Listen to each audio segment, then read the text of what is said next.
Hey guys, I tried to do the artistic ending challenge with the puppy and the baby, and I unfortunately failed at literally the last hurdle. It was the last couple of minutes and I messed up.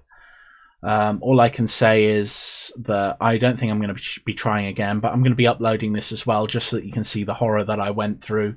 If you really enjoy it, or you want to see what I've gone through in terms of the fresh hell that this experience was, I hope you enjoy the video, and just let me know how long you stuck through it. And as a comment, if you like the video, please share it. And yeah, I don't want to play this crappy version of Minecraft. I just feel miserable now because I've failed in my task. And that was over for 3.5 hours, maybe three. It was like 3 hours and 50 minutes, I think it was, that I managed to play for. So I hope that you at least get some enjoyment out of it. And so it begins, the horror. In this game, the baby crawls left towards danger. You click the button to move him back to the right, and if he reaches the fire, you fail. It's a very meaningful game, all about the desperation and tedium of endlessly confronting the demands of family life. I think the art world will really take notice. But of course, the message of the game only becomes clear once you've been playing it for about 4 hours. So why don't you give it 4 hours of play to make sure it's effective? Oh God. Be sure to keep notes on your experience. So I've got to basically keep this baby from going into the fire for 4 hours.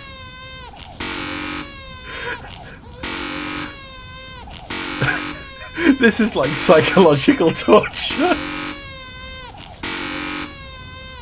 Oh God.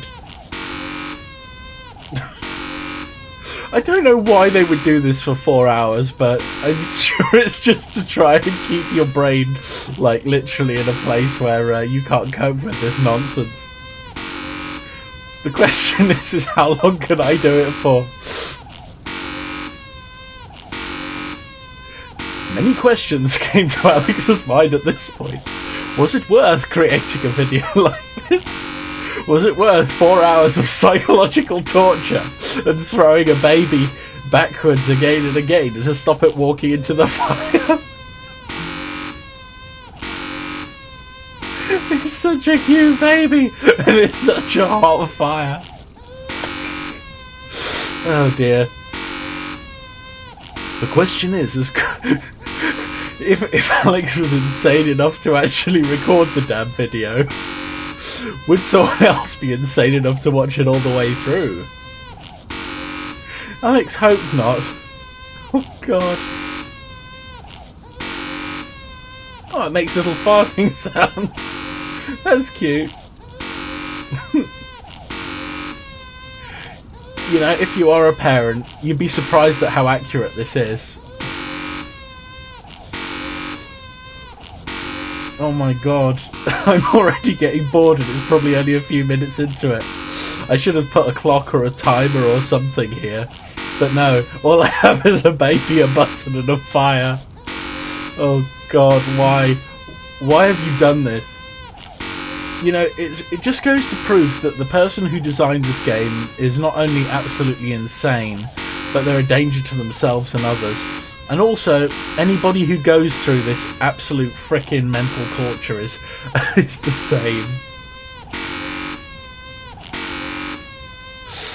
Right, so let me ask you, if you were a parent, how accurate is this scenario?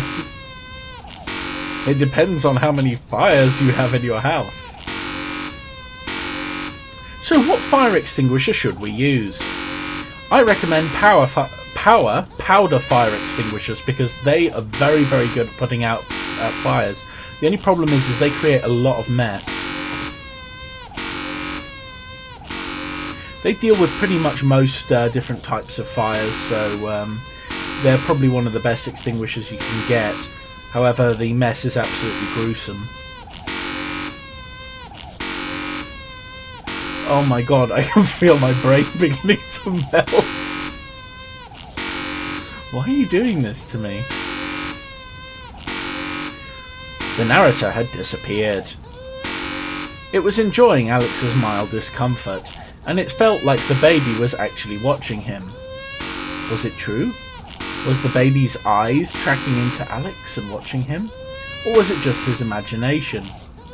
I feel like the baby wants to go into the fire. That's why the baby's smiling. Truly, this is a horrific experience. Oh my god.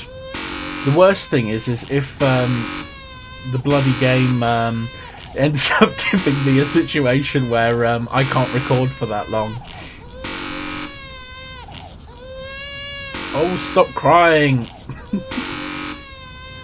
Mind you, this is, when it comes down to it, when you look at like single mums looking after a baby and things like that, you can see that it's actually quite stressful when the baby is consistently crying. Having looked after my son when he was crying a lot, yes, it is very stressful. You're doing well, kiddo, but I'm not letting you go in the fire. You can do this!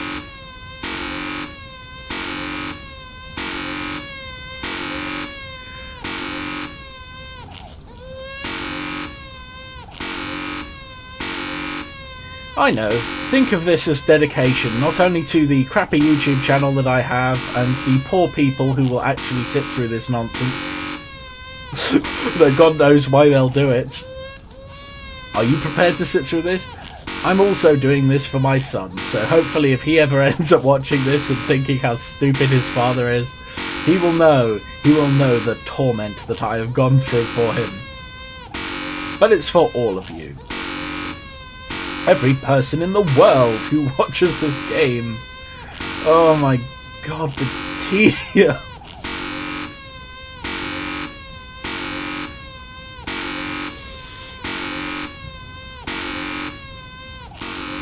I hear that after 2 hours the game changes slightly, so that should be good.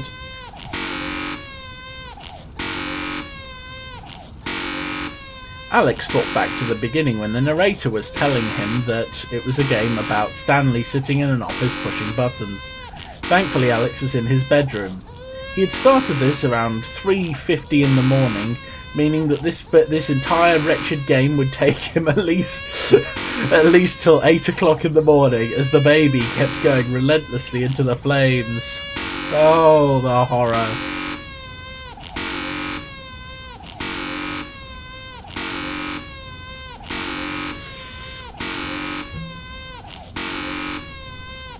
It was about 3 minutes into the experience and Alex was already going insane. You know, it's really hard to actually when you're stuck in one situation trying to narrate to try and keep things interesting for an audience as they watch a baby going relentlessly into the fire and you stopping the baby. Oh dear. Come on. Come on.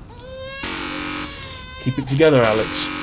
This is going to be one of the hardest experiences of your life. Sitting there mindlessly pushing the same button as the baby crawls towards the fire.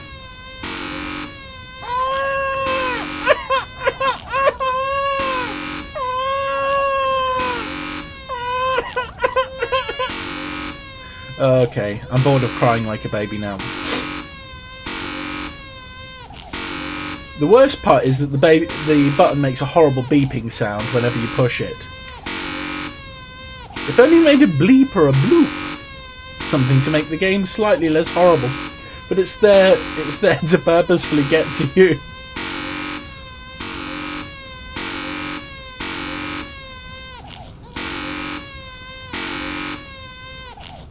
The thing is, I can't take too many risks with the game, otherwise I'm just going to be in a situation where the baby ends up crawling into the fire. Ugh, the horror. This is what being a parent is like. The game designer was a parent and clearly knew this, and was advising everyone who played the game not to have children.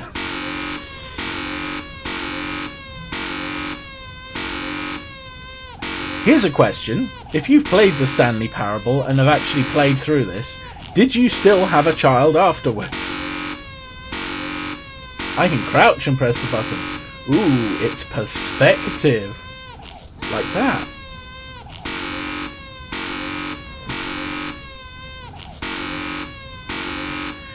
The question is are we learning anything? We're learning that the fire GIF looks good. Not that it's a GIF. You see, it's already affecting my brain.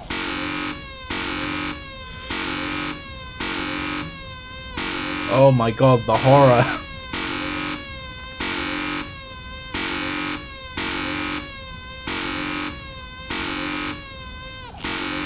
The things I'll do to get an achievement.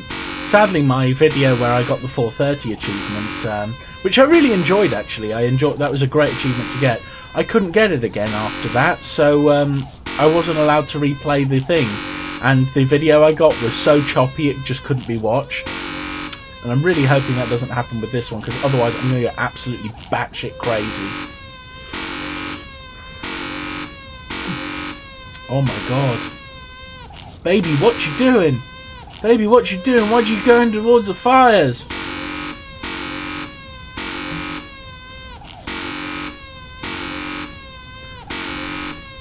It was now 5 minutes into the experience, and Alex's brain was already turning to mush. Oh my god, the horror. But the thing is, this is kind of what beta testers go through all the time. You have to test and test and test and test and test and test. And some poor sod has sat through this entire thing while testing the game. And the amount of people who played the Stanley Parable and have wanted to just get all the achievements, they've all gone for this too. It's really fascinating. Oh god, I really should have gone for a pee before this.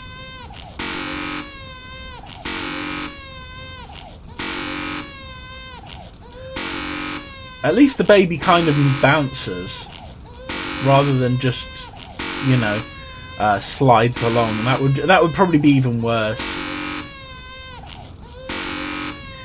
The interesting thing is, I'm actually developing a protective instinct towards this child, which is kind of interesting. When I first played this, and I got bored and watched the baby dissolve into fire, it was one of those things where I thought, you know something? There's no way there'll be anything after this if I actually sat there for 4 hours. And the game, you know, the game seemed to just fade to black in certain cases, and I just didn't want that to happen.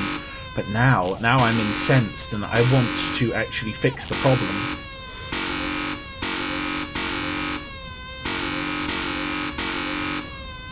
Bum, bum, bum, bum, bum, bum. I wonder how many minutes have passed, but there is nothing I can do to change anything. I'm not allowed to pause the game, I'm not allowed to do anything, I just have to sit here mindlessly pushing this button as the game's designer laughs himself into a stupor, probably drinking far too much port.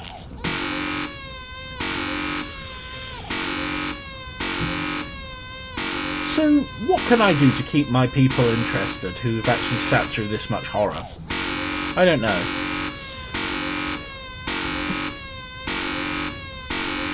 I'll tell you a little bit about some of my favourite films. One of my favourite films is Alien for several reasons. I love the atmosphere, I love the music, I absolutely love the cast, and the story is fantastic. Oh my god, I can't even think because of the beeping and the crying. Oh, this is designed to sap the will. You know, a lot of respect to all the young mums out there. And all the fathers who do their part.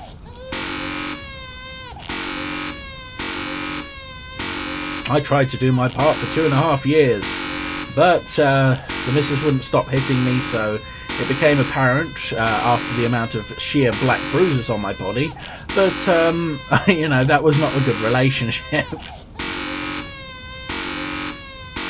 Still, such as like bouncy, bouncy, din din din din din din din din din din din. This was reminding me of a monologue.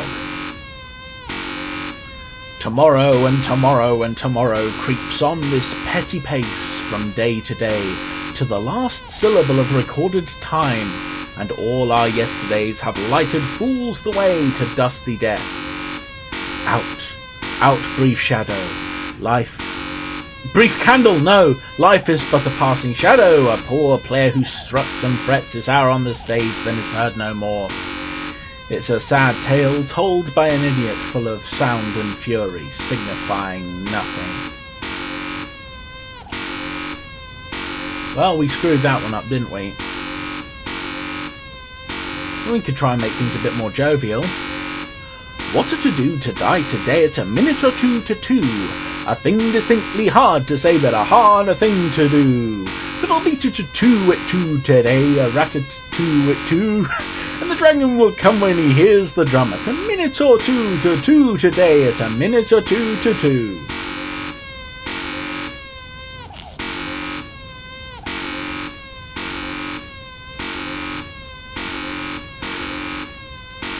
Two houses, both alike in dignity, in fair Verona where we lay our scene, where ancient grudge breaks to new mutiny, where civil blood makes civil hands unclean. From forth the fatal loins of our two foes, a pair of star-crossed lovers take their lives, whose misadventures, piteous overthrows doth with their death bury their parent strife. The fearful passage of their death-marked love, and the continuance of their parents' rage. Good to see that enthusiasm. Keep it up, Stanley. Just 3 hours and 45 minutes left to go. Oh, it's only been 15 minutes. Oh, God. Whose misadventured piteous overthrows doth with their death bury their parents' strife. The fearful passage of their death-marked love, and the continuance of their parents' rage, which naught but their children's deaths could remove, is now the 2 hours passage of our stage. 2 hours, get it? That which... If you with patient ears attend, what here shall pass, our toil shall strive to mend. 15 minutes. Oh my God.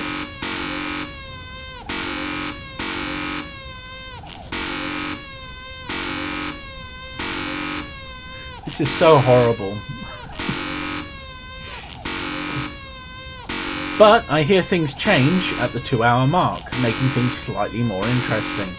So we're going to sit here for another 7 times what we just sat here for. Oh, jeez. And then we've got to sit through 8 times that again.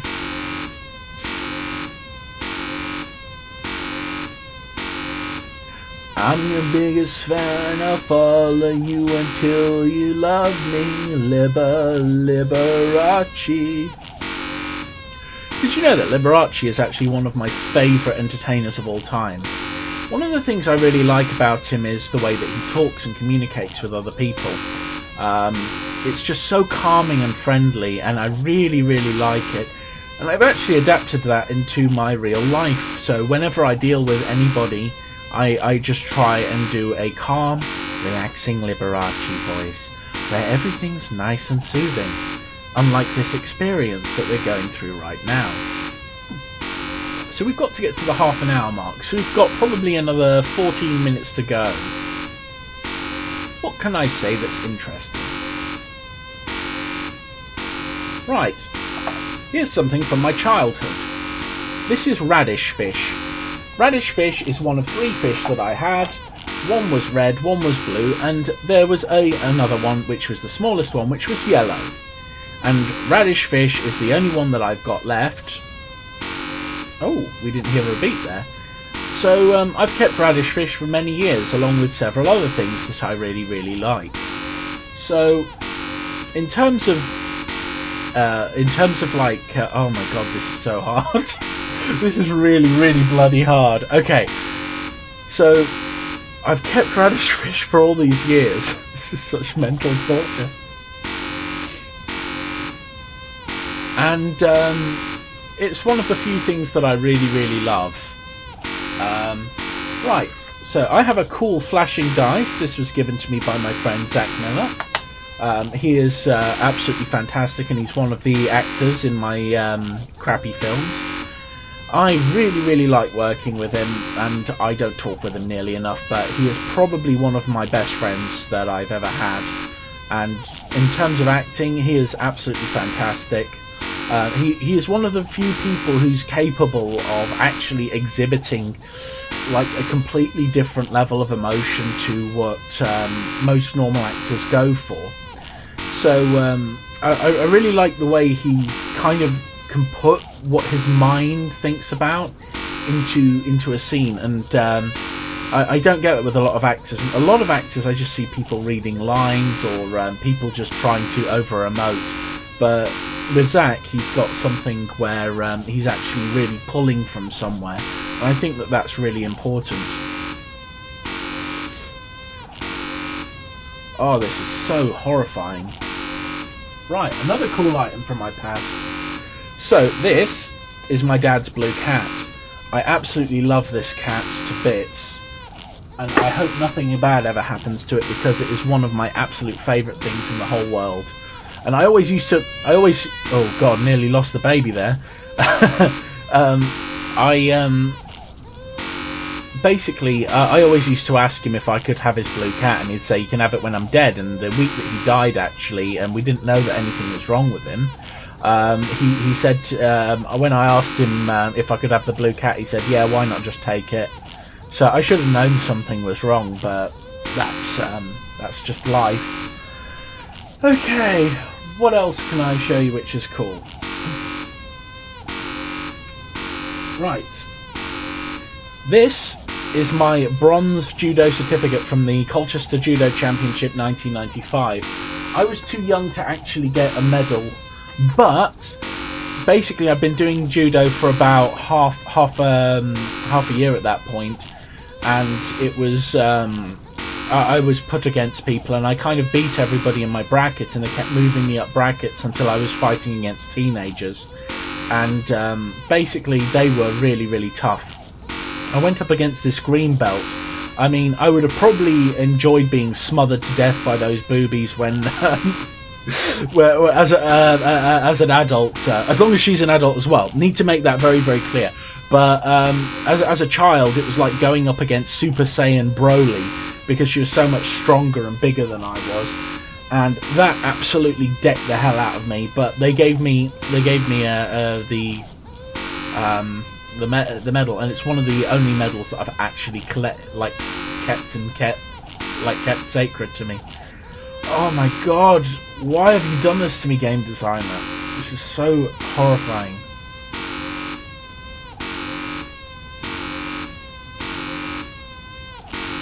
I really need to go to pee, but I can't, and we're not even the first hour into this horror. Oh, Jesus Christ. Okay.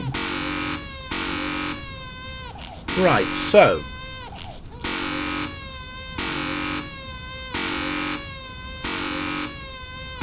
you're probably wondering why I got permabanned from Facebook.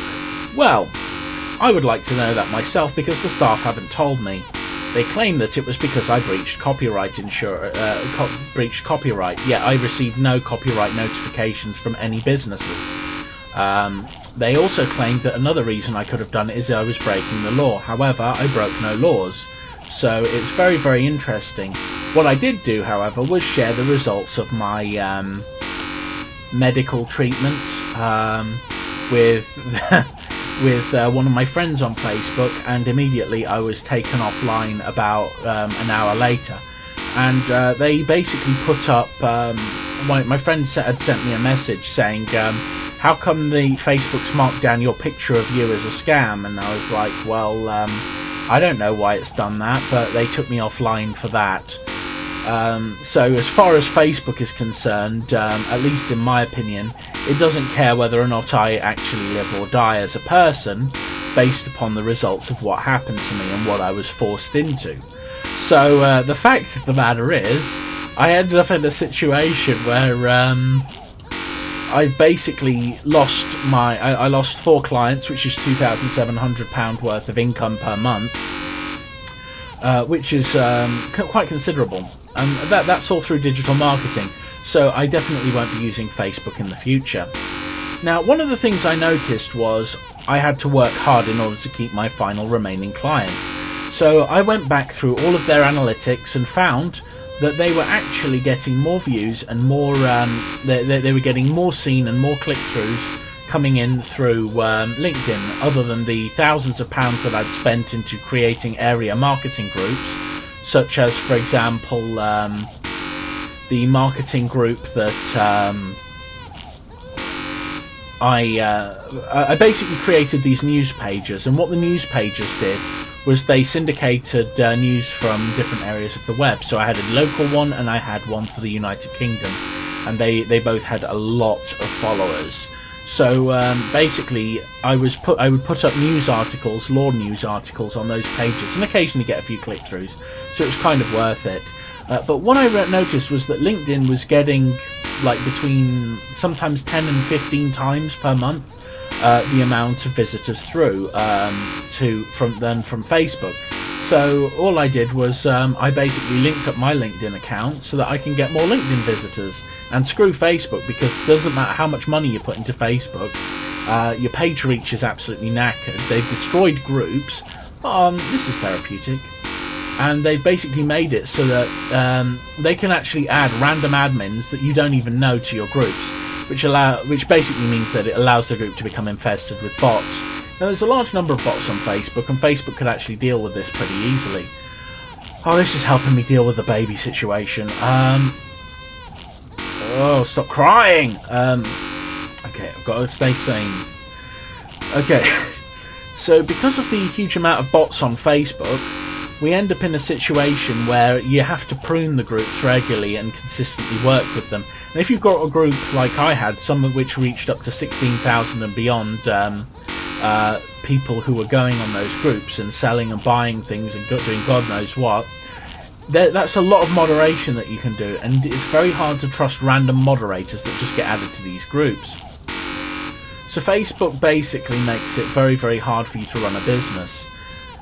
Company reach is down, so let's say in the old days you used to put money into Facebook, people would see stuff that you put on your pages, but now page reach has gone to absolute zero. It's become worse almost than email marketing, which has also fallen down. Oh, the baby nearly went into the fire. Oh no. Okay, so basically I've just got to stay sane. Oh jeez. So basically I wouldn't say Facebook's a good place for small businesses anymore, and that's not just based upon my experience. It's been something, I mean, over the past, say, 2 years, I've persuaded a lot of my clients to move their marketing off of Facebook and to focus on SEO, Google My Business and other things, because it's a lot better for their business, because people get like sometimes up to hundreds of calls a month through Google My Business. So why the hell would anyone want to advertise on Facebook? Well, there's only one reason that anyone would want to do that, and that's if they're a restaurant. Because I'll tell you something, no one's interested in hearing what a lawyer or accountant has to say on Facebook. However, everyone who's a business owner is interested in hearing about LinkedIn.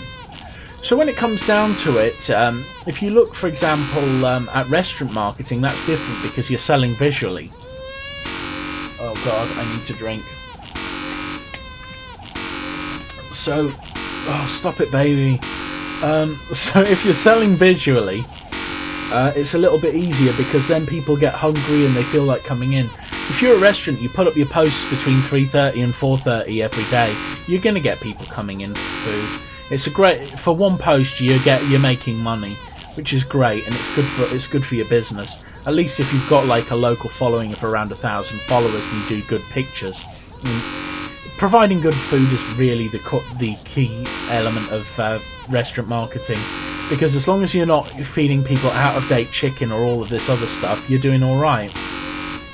I'll tell you a little bit more about that after our friend has told us it's half an hour, if he is. I thought he was going to talk for a second. Might have a quick cigarette. I need this.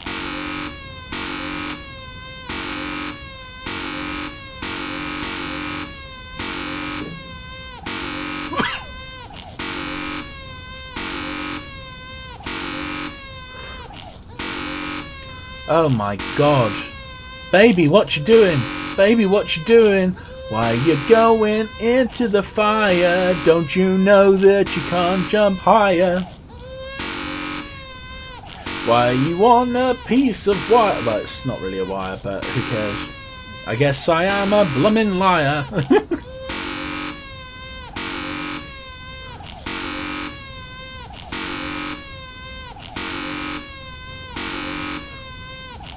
Now that's interesting. I've just noticed that the wall section is 128.128.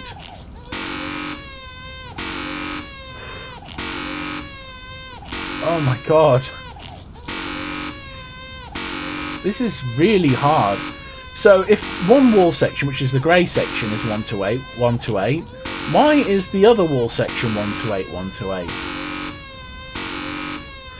That's an interesting question. Now, I wonder what was going through the game developer's mind when they came up with this. It's very possible that they're a parent. I'm just changing the perspective because otherwise you guys are going to go nuts. I don't think anyone's even going to watch this all the way through because they're probably not insane enough. But this is a psychological endurance test. Hopefully you're still with me. If you're still with me, leave a comment, like the video, share it to show what a complete and total idiot I am, and pray for me because I am struggling. Thing is, I've got attention deficit disorder and I don't take any medicine for it, so I'm always like, ooh, shiny, something else. Okay, so clearly you're in it for the long haul. Although I find it hard not to believe you're simply running a program to click the button over and over automatically, which kind of ruins the point of the game, don't you think? Wouldn't that take the art out of it? You can tell me in your post-playtest analysis. No, I'm not. I'm not actually doing this. I'm doing this for real. I am in this. I am balls deep, man. I'm balls deep in your game, man. I'm going for it, man. Oh dear. Right, so any of the people from the SS13 crowd, what kind of things do you want me to see? Do you want me to do in the game? If you leave me a comment, let me know, and I will do my best because you're sitting through this crap with me to do things for you. I do have a couple of things that I've been planning for a while. And one of these things that I've been planning was I want to... Oh, I really need to pee.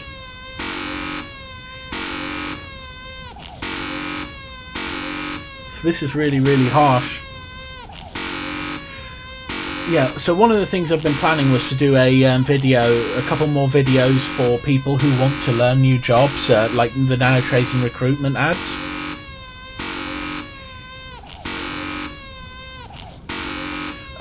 So I've been currently writing one for a clown, just in the off chance while I'm at work, doing a couple of things like that.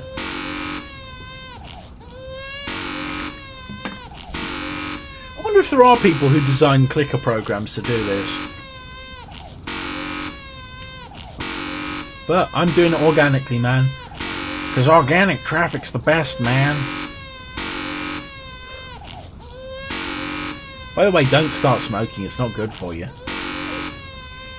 I'm only doing it because it stops me having nosebleeds and coughing up blood.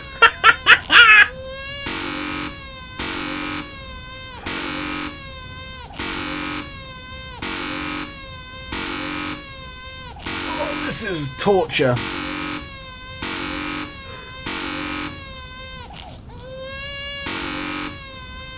You know, this game is really, really sexist because I can pee in a bottle and girls don't quite have that ability. I suppose a female player could probably catheterize themselves, or they could just go without drinking throughout this, but that is really harsh. So that's my feedback for the game developer. This game is sexist. It just goes to show that men are better parents than women. Although it's going to be hard to pee in a bottle with a baby watching you, but as at a camera, so I might have to cover it if I need to go. Oh my god, this is awful.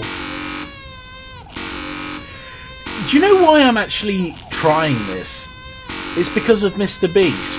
I was listening to him talking about what the sort of things that he did and the torture that he went through in order to actually make his channel work, and I was actually really inspired by just everything about him. The sheer amount of dedication the man has to doing well on like YouTube, and to be honest, he is without doubt one of my greatest inspirations. I first came across him on the Lex Fridman podcast. I'm very big fan of Lex Fridman. He's a great person to listen to. You should definitely listen to him. And basically, I just found what he was saying so interesting. He's such an intelligent guy, you know, and I really rate him. I'd heard of Mr. Beast before, but I'd basically only seen I'd only seen some of the stuff that he'd only seen like shades of him, like Meat Canyon's videos and stuff. I also like Meat Canyon. He's very good. Oh my god. If Mr. Beast can put himself through absolute psychological torture in order to make a video, so can I. I can do it.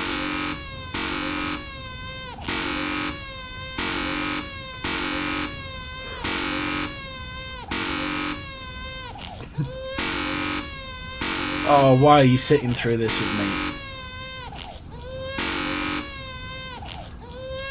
You know, my partner is very dedicated to me. She puts up with a lot of my crap, and that's why I put up with watching episodes of Lucifer. I absolutely hate Lucifer, and I don't think that she's going to be able to sit through all of this, so I feel like I can say what I feel about the show. I feel it's over-dramatised. I really hate the main characters. When there is finally a character that I do like, they end up getting ruined. It's just not a great show to watch. In terms of the drama, it basically comes in red herring, red herring, red herring, red herring, red herring. So it's basically like, you got the story starts, there is a red herring for the case in the majority of time, and that turns out not to be the thing. They eventually find the big bad, and it's just terrible. And although I do think that the cast is very talented, and I do kind of like Amenadiel as a character, it's not worth watching the show for. Oh god, nearly lost the baby. I just don't feel like the show really gives you anything. It's like with Dexter, you know, there were levels and levels and levels of stress which you became connected with this guy as you followed his work as a killer, which was really quite good, and it was very intelligently written. So I really like Dexter. I think it's a phenomenal oh god, this baby. It's a phenomenal series. But yeah, if you're still watching this, you know, so there is something definitely wrong with you. No one should sit through this nonsense. This is just frigging horrifying. It's 4 hours of my life. They're 4 hours I'll never get back.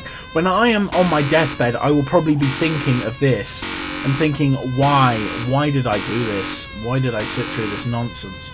Was it for the achievement? Was it for the fans?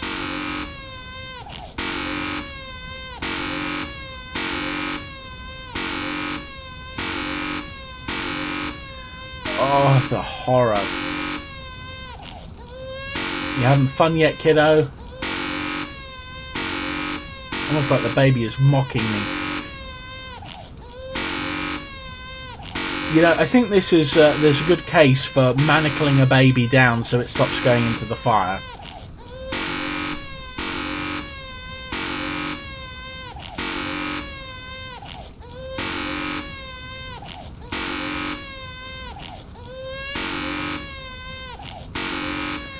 Oh baby, why? Bouncy, bouncy baby, bouncing along the track. I can see the cardboard coming out of the baby's bag. Why is it wearing a nappy? I hope it's not filled with poo. Because if it is, I shall not be riding a bicycle built for two.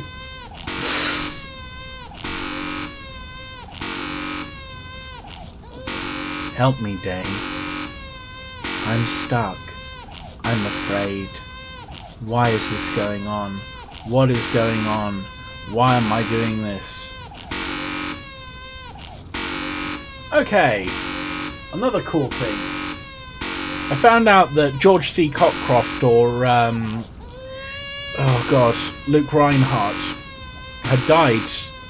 Now, one of the things that I really liked about him was that he warned me about doing something, because I contacted him a while back and I told him how much that the dice life, you could see my green dice, he warned me about how dangerous the dice life was, and I've been following the dice life for a while, to the point where it was absolutely crazy because I risked a lot of stuff on the dice. But the dice life actually helped me, and I believe that creating a new YouTube channel was actually one of my dice rolls.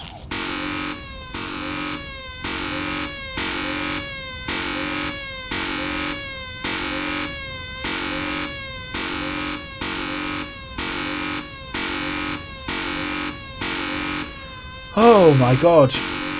But yeah, he warned me against getting too attached to the dice life, so I kind of stopped doing it. Although I still use the dice to make decisions.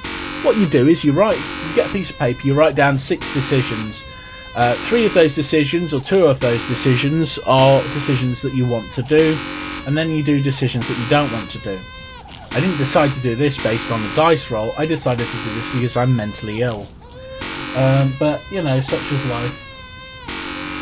Oh, jeez. We're not even a quarter of the way through, and I'm already feeling the pain.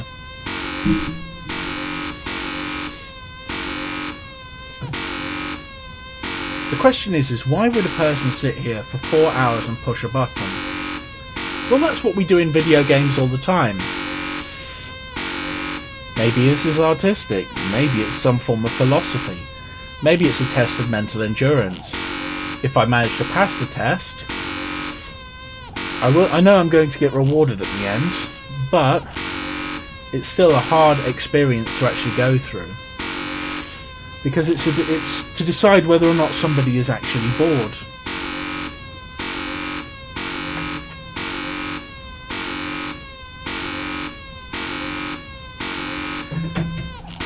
Just wondering, is there anything I can talk to you about? Anything at all? It's very hard.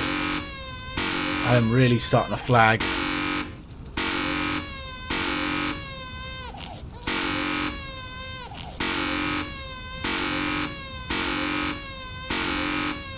Right. I have nothing in my room that I can grab to show you that is cool or weird or fun. I can show you my cool lighter. It's got a little skeleton on it. Woo!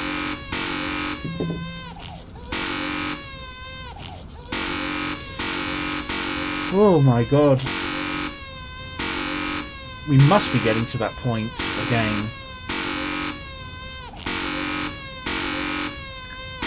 Maybe I should try doing the monologue I messed up in a northern accent. Tomorrow and tomorrow and tomorrow creeps on this petty pace from day to day, to the last syllable of recorded time, and all our yesterdays have lighted fuels the way to dusty death.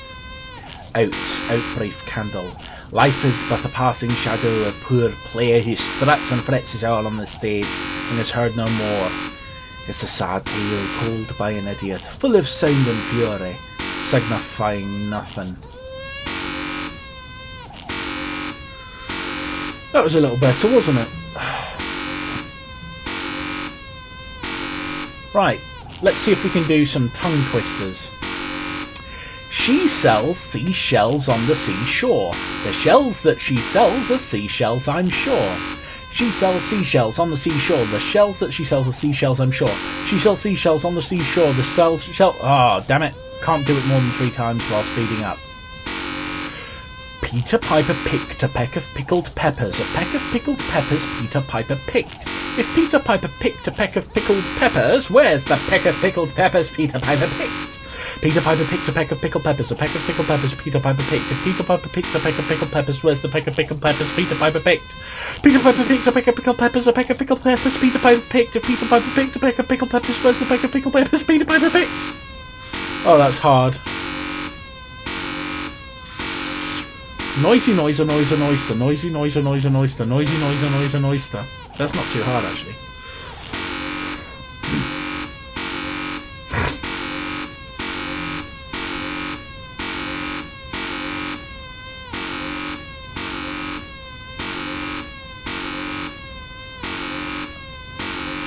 Alex was beginning to wonder whether or not he'd be able to do this.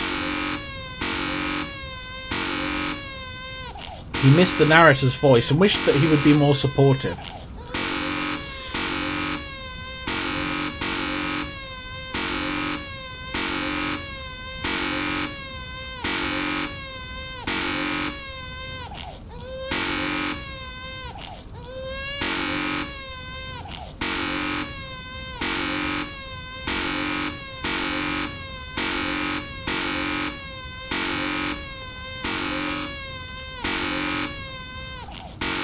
Oh my god.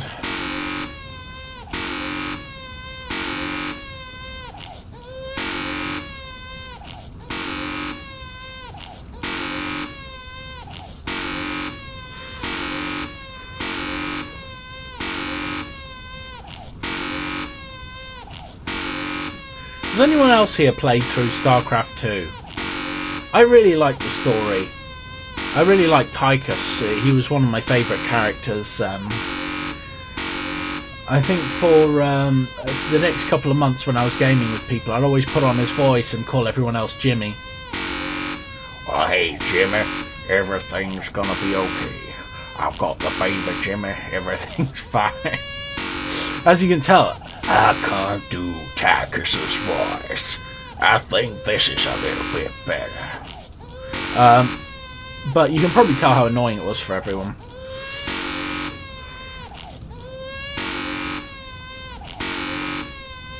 Oh my god. To be honest though, this isn't the worst game I've ever played, like the baby game.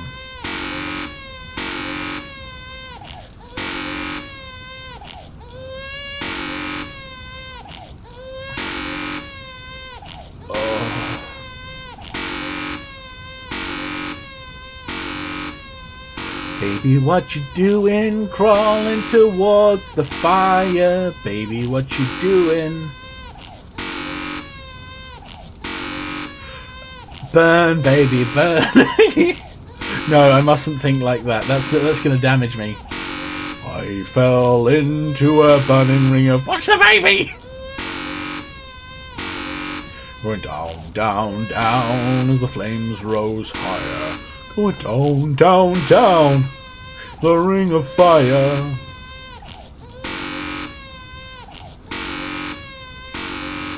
If you think this is boring, try watching those people playing Pokemon all the time. It's exactly the same thing. Oh, I'm playing with Bulbasaur. Bulbasaur used Tackle. What else? Rattata used Tackle. Bulbasaur used Tackle. Rattata used Tackle. Or you could be playing with someone even worse. Bulbasaur used Growl. Bulbasaur used Growl. Bulbasaur used Growl. Rattata doesn't do any damage. Rattata doesn't do any damage. Rattata doesn't do any damage. 1 hit point per hit. I was watching that video for far too long, and it's so boring.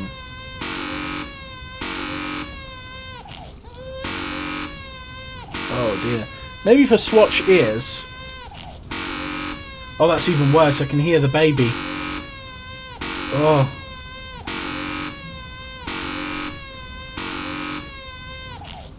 Come on, it's got to be 45 minutes.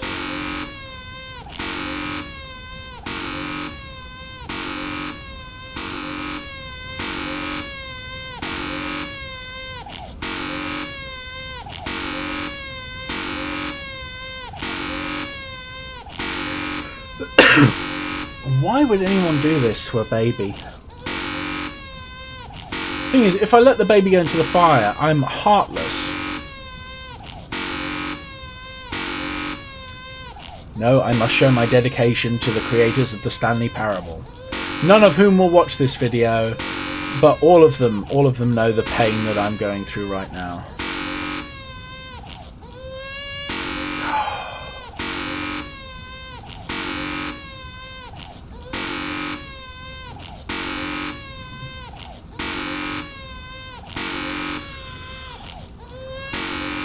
I need to conserve my vape fluid, because there's no way I can fill up.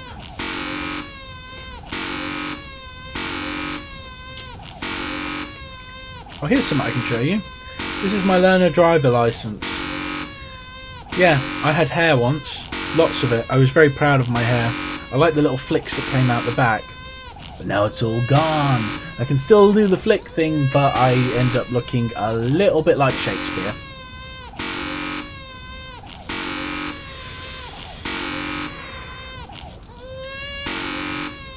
Yeah. Oh, this is horrifying.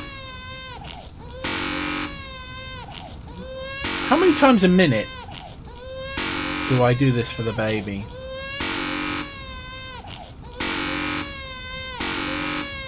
Oh baby, stop crying. Look to the side and click. Look to the side and click. Look to the side and click. Look to the side and click. Look to the side and click. Ooh, the perspective on the baby is horrifying. Oh, Jesus.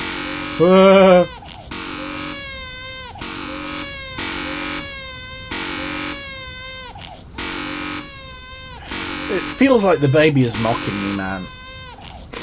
After all I'm doing for it.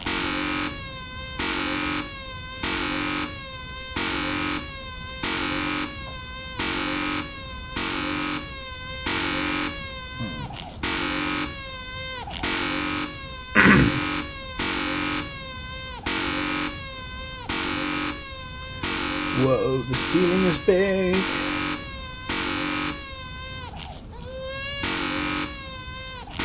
The thing is, can we even make it 1 hour without going crazy? We've got to do this though. It is the ultimate test of manhood. Some people think going on a massive hunt is the test of manhood. They go out there and they fight against things like T-Rexes. Oh geez, they fight against T-Rexes for survival, and they see that as being a manhood thing. But actually, manning up and looking after your child and stopping it walking relentlessly into the fire is the only thing you can do to keep it safe. I remember when I was just newly a father, and I was sitting there with my son making sure that he had warm milk so I'd keep the kettle warm. And I was playing Alien Isolation, and I used to put my hand into his Moses basket, and he would just hold onto my fingers while he was asleep. That was good times.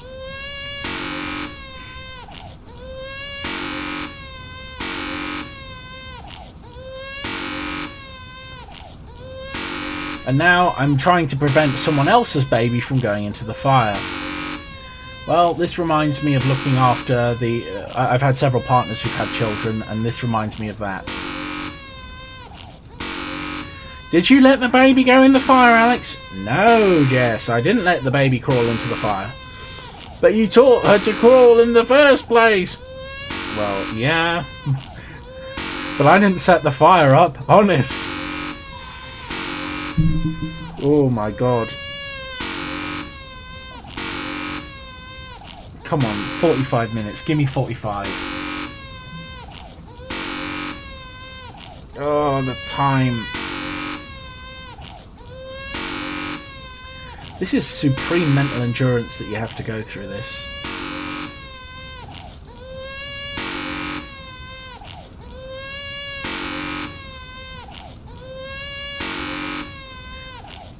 I like crying like a baby.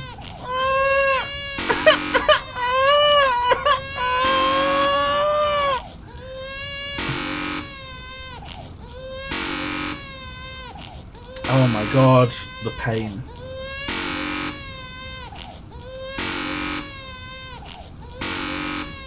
It is kind of rewarding knowing that the baby is safe. And it's safe because of my action. Maybe that's what the game is trying to say. I could save babies. Because life is sacred.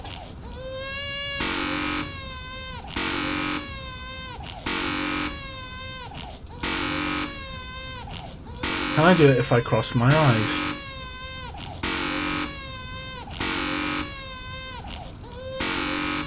Probably not. That hurts my head. Now 2 babies I need to protect. And 2 fires! Oh, the tedium. This really is hell. But it teaches you something, because most people just sit there pushing buttons in a computer game. It's like when I'm playing Final Fantasy, I'm just doing the same thing. Except it feels a little bit more interactive because I'm choosing what to do. But this has only got one option. Oh, the pain.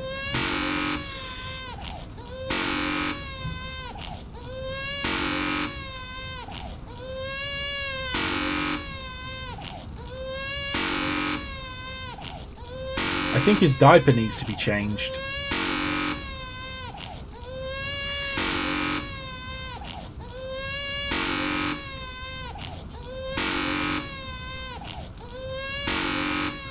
Oh, this is horrifying.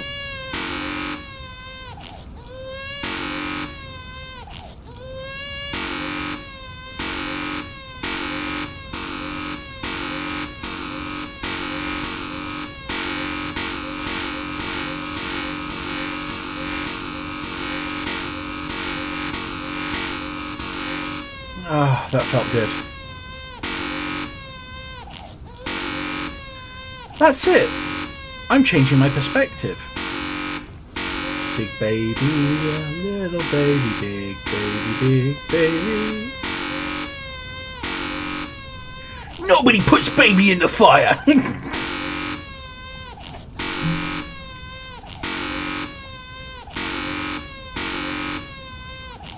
Right, let's see. Hey, did you hear about the claustrophobic astronaut? He just needed a little space.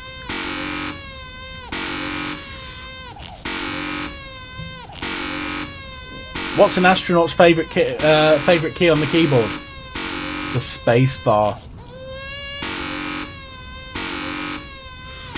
Did you hear about the astronaut who was a celebrity? Turns out he was a star all along. I know, I need to get punched in the head.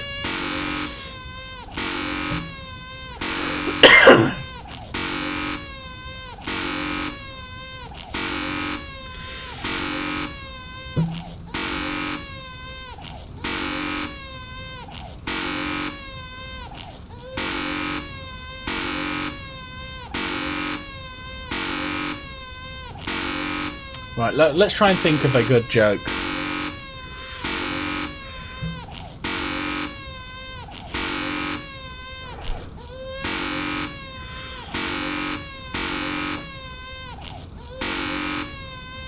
Let's say you've got a mathematician and the mathematician is afraid of negative numbers.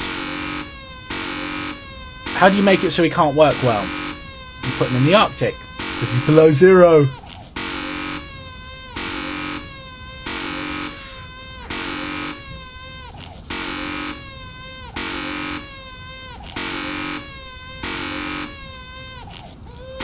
Oh baby, why do you do this?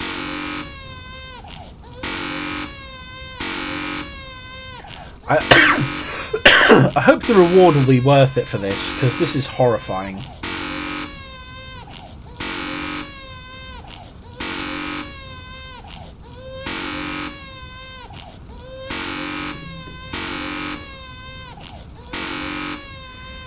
Ugh. Wow. This is intense. This is amazing. This is the most bestest game I have ever played. Why am I doing it? I don't know.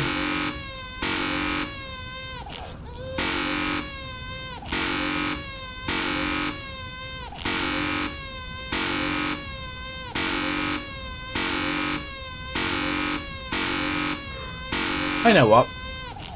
I will read you a story at some point. So I have to multitask.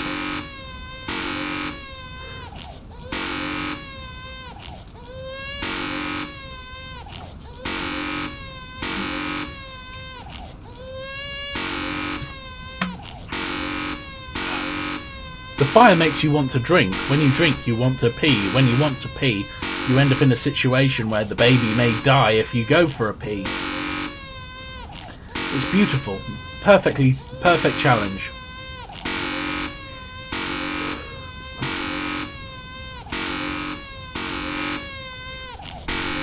If you think this is bad, in Final Fantasy X to get Lulu's ultimate weapon, you literally have to, or celestial weapon as they call it in the game, you have to literally dodge 200 lightning bolts in this bloody awful place.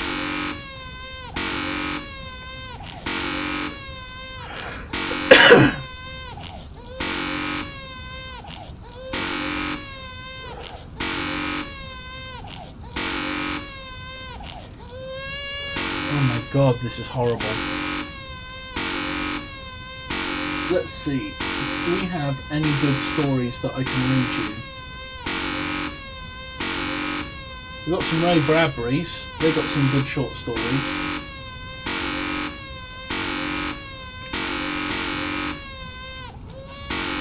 Right, where are we? Come on, give me the... Okay, so you're not going to tell me which of these stories... Popping in to say hi. I hope you weren't expecting more regular intervals of commentary from me, but that's not why you're here, is it? You're here for the game, for the art, for the endlessly spiraling sense of pointlessness and despair. Yes, this is what drives your every action. Keep clicking that button. For hope, for freedom, for science, for love. Don't ever stop. I love the person who does the narration for this game.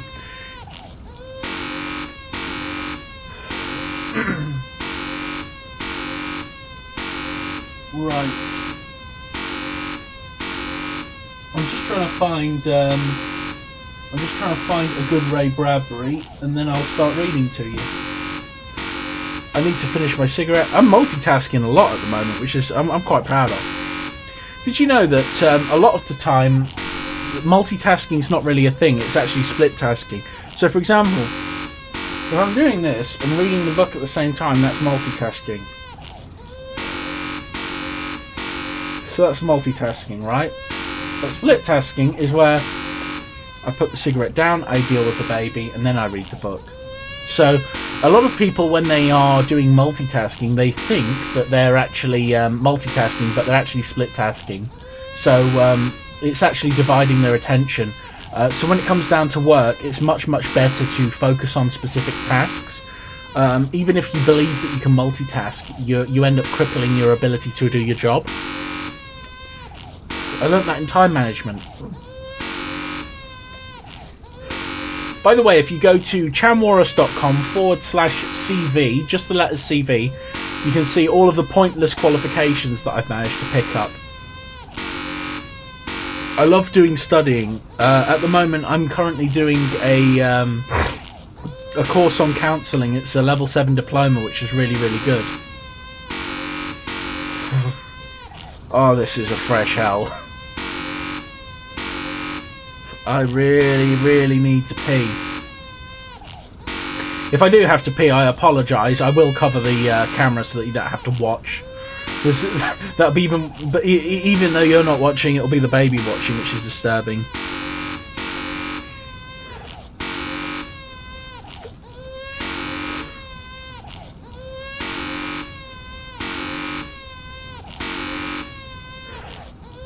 I think that's what I'll probably do. I will close the camera off so that you don't have to watch.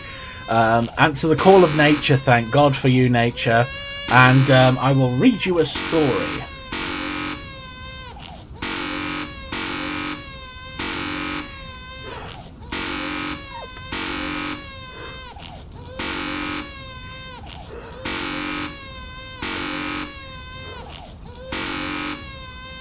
Right.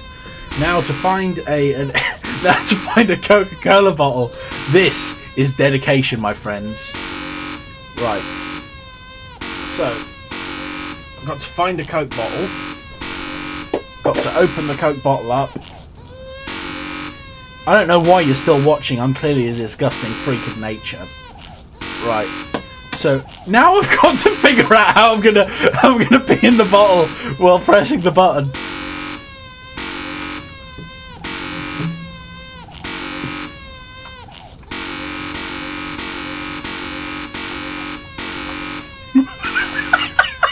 This is amazing. Right.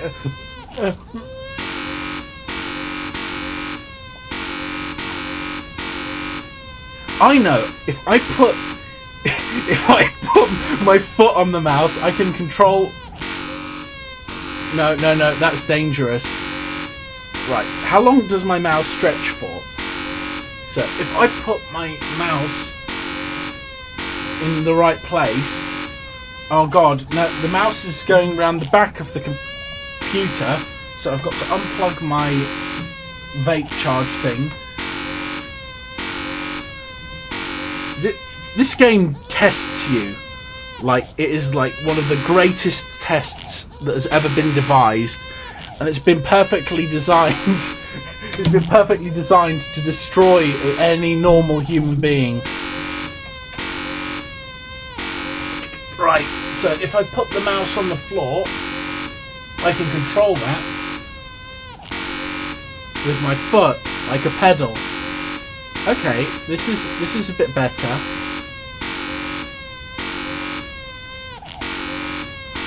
Come on, Alex, you could do this. Freaking! Oh my god! This is the bit where I... No!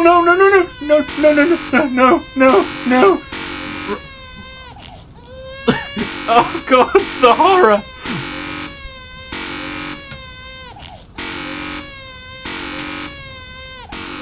Oh, this is impossible! This is freaking impossible! Right. This is multitasking.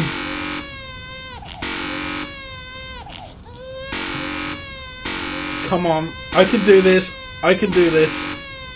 Oh my god. I don't think I can do this. Maybe I should have catheterized myself before the game.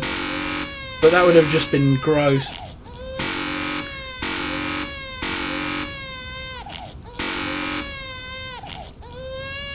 Come on. Oh, this is so hard. But it is a supreme test of skill and mental endurance.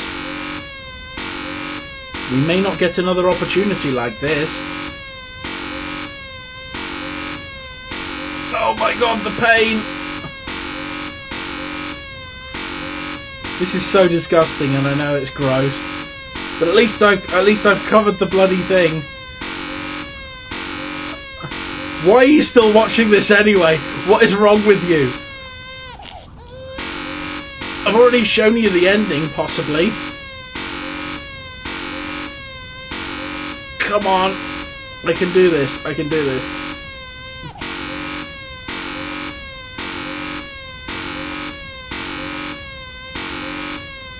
Come on, baby. Be gentle with me.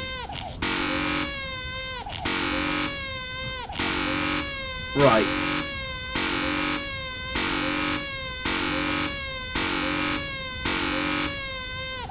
Oh, freak! I've just peed all over myself! Ah! Frickin' hell! Okay. Right. Okay. There we go. There we go. We've got it. We've got it. We've got it. We've got it. We got it. Oh my god! That felt... That's really, really gross. I am a disgusting human being. I know.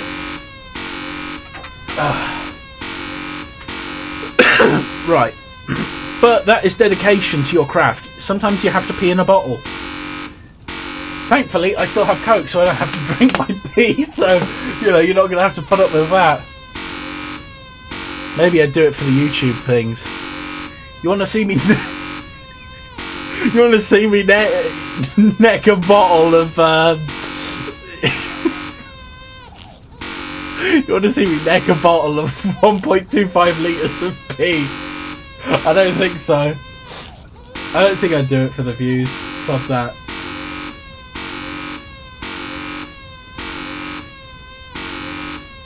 Right. Okay. Let's see.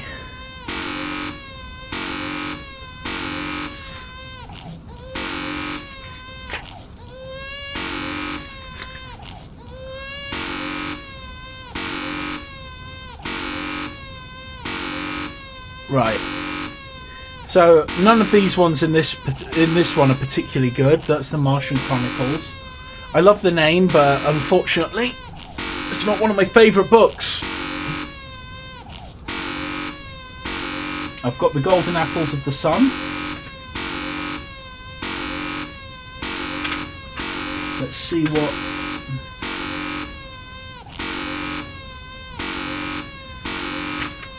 Come on, Ray Bradbury, give me something, man. Oh. This is so hard. It's an extreme test of mental endurance.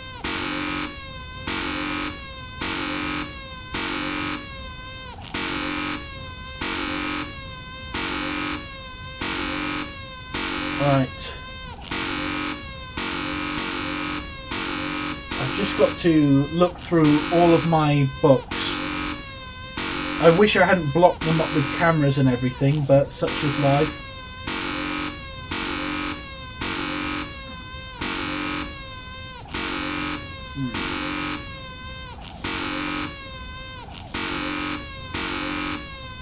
Right. More Ray Bradbury. Because we want short stories so that you don't have to put up with them for too long.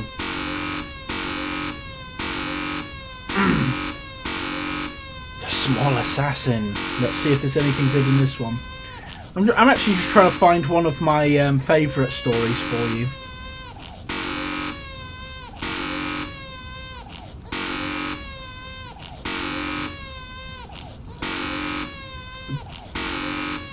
Not in there either. Come on. I got some Bob Shaw.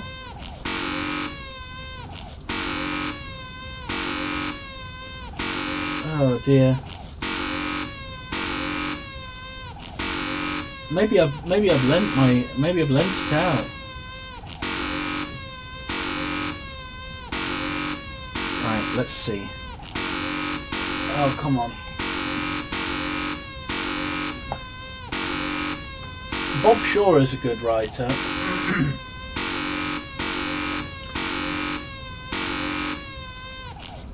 Oh no. The thing is, they're just too long. I need something I can complete. Mind you, this task feels like it's not one which can be completed. Let's see. Ah, another Ray Bradbury.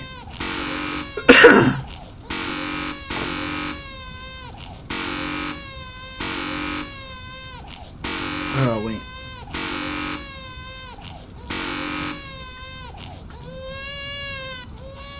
Oh god. Yep, I found one of them.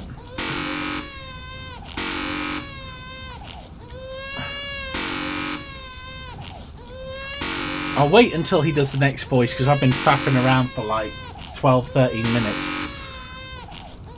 And it's going to be hard to read and do this at the same time.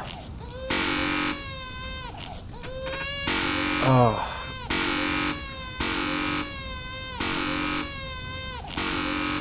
Come on, talk to me, man.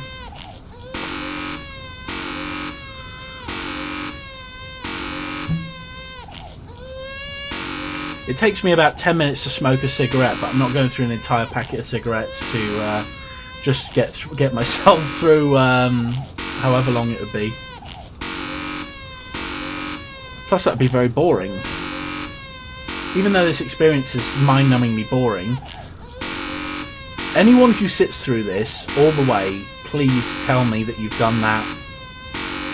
just so I can be impressed at your mental fortitude. Because not only do you have to put up with the blooming baby, the button and the fire, you got to put up with me as well, which is awful.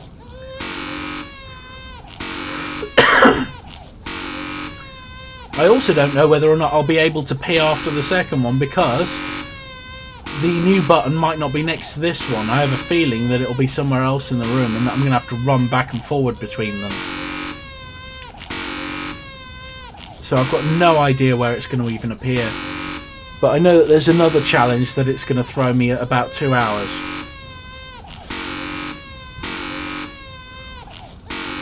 Oh my god. You're testing me, game. I really feel like just letting the baby go in the fire at this point. But I can't do it. I've got to have resolve. I didn't have enough resolve the first time.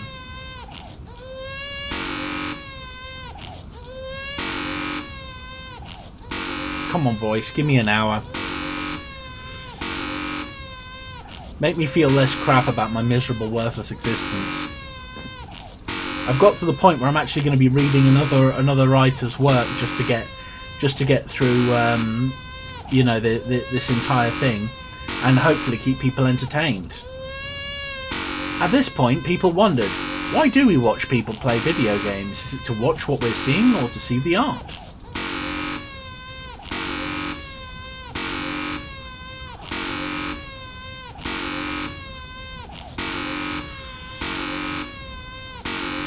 Will he even let us know?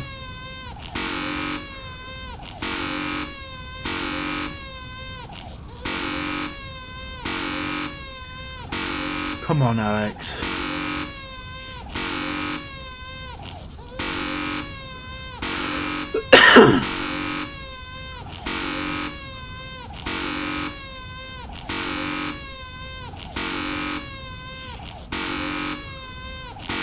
This is so freaking awful. It's genius, but at the same time, it's really wearing on me.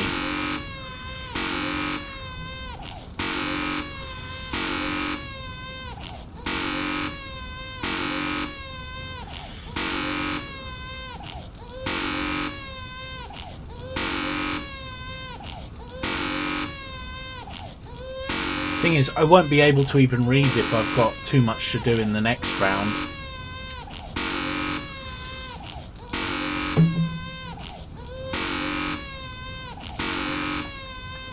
Right.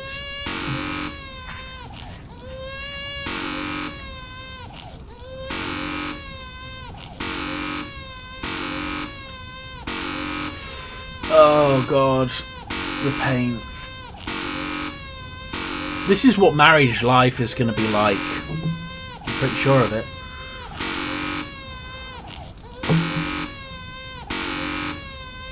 Yeah, whilst my wife goes to work at the vets with her handsome executive Raoul, looking after some serious things and indulging in terrible things, I'm going to end up looking after the baby like normal.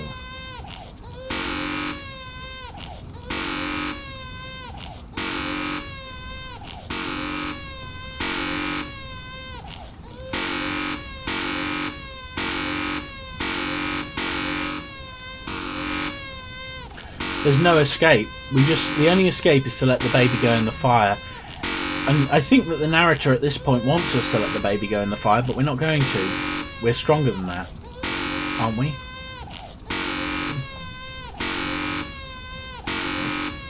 Oh, this is torture.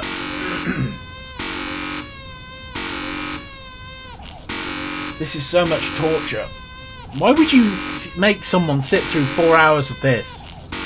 Just to get an achievement? I don't think you even get an achievement for it, you just get an ending. Why am I doing this? What is the purpose of my existence? Is it to sit down and press the buttons? I don't think Sony Vegas is even going to allow me to blooming do this stuff. Oh dear.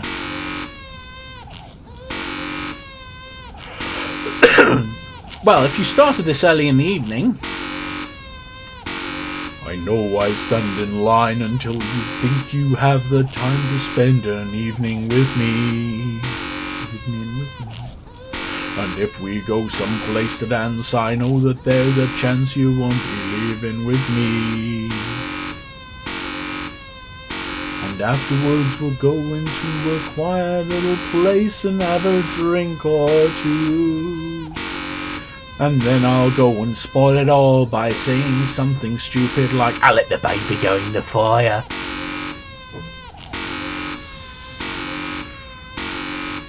Thing is, does my audience want to see the child die? Probably. They can do it in one of my previous videos, in the Let's Play one, the Let's Play 2. Unfortunately, Little Tyke doesn't make it, because I couldn't cope with the mental pressure of doing this for 4 hours, until I found out there was a special ending. And then I thought, I need to get this ending. The ending for my friends.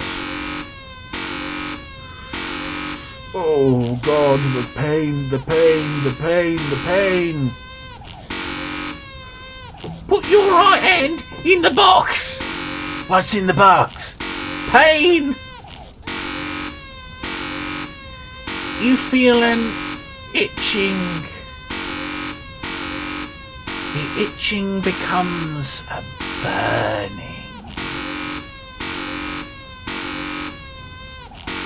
You feel your hand crisping and the flesh dropping off, like flesh from the baby. Baby, no!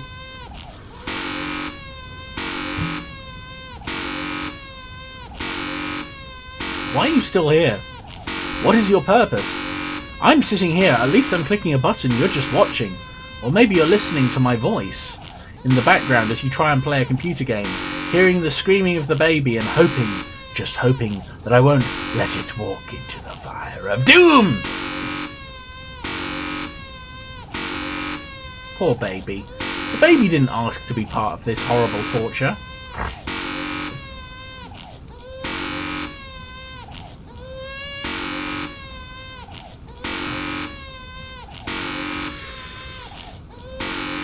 Come on, narrator, where are you, man? I need you so I can read.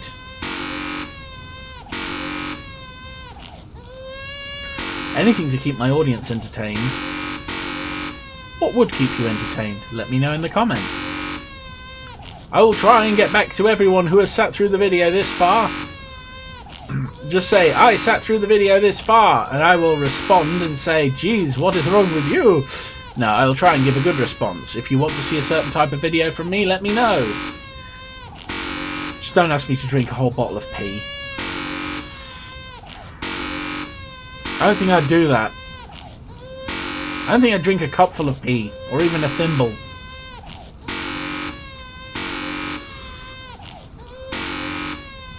Come on, narrator, where are you? I miss you, man. I found a story.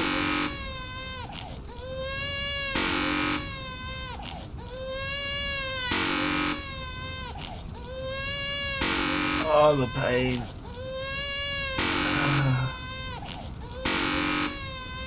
I haven't even got through 1 hour yet.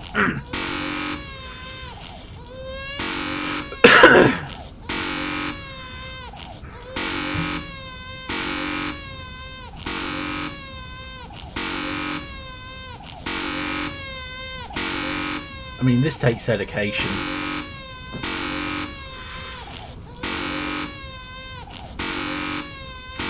Is there some wisdom that I can impart to you? Yeah, don't do this challenge.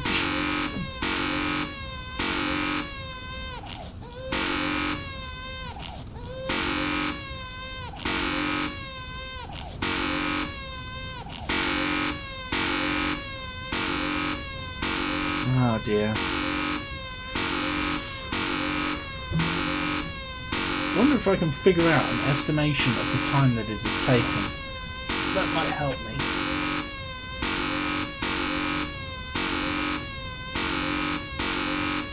It's 5:17 in the morning. I know that this task will finish around 8 to 8:30.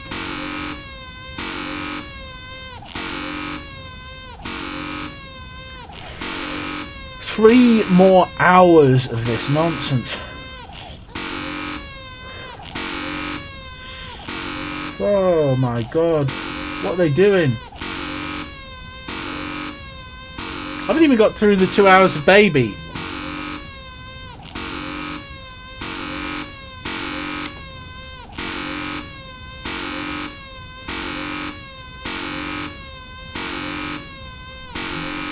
Oh, this is so hard. The thing is, right, it's just pushing a button to stop the baby. But also, it's affecting you up here. It's about the mind. And whether or not you allow the baby to take control, or the fire to take control, if you don't like the baby. I swapped hands. Woo! Cheating the system.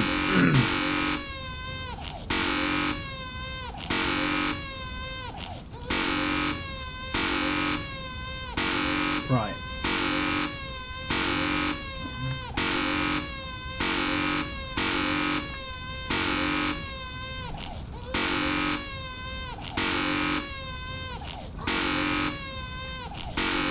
So we're at 5:17 in the morning. We've been doing this for an hour.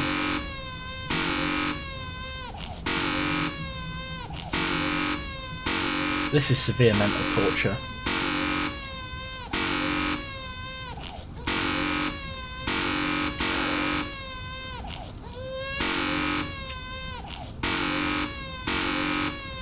This game is why the thread ash smoke in Star Control.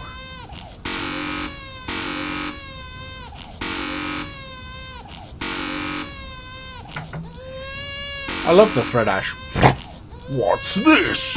An unknown alien species? Oh, how wonderful. Someone new to fight.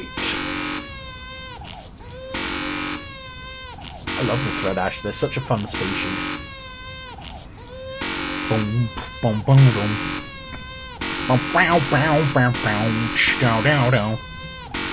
Boom, boom, boom, boom, boom, boom, boom. Bum bum bum bum bum, down down down. Bum bum bum bum, down down down, down down down down down down down down down down bum, down down down. Bum bum da bum, da da da. Bum bum bum bum bum bum bum bum bum bum bum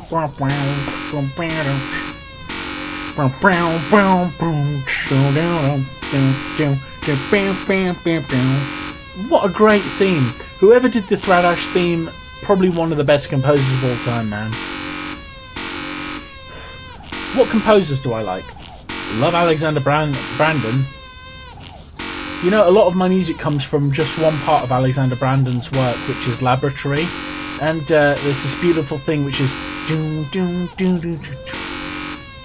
Ah, it's so good.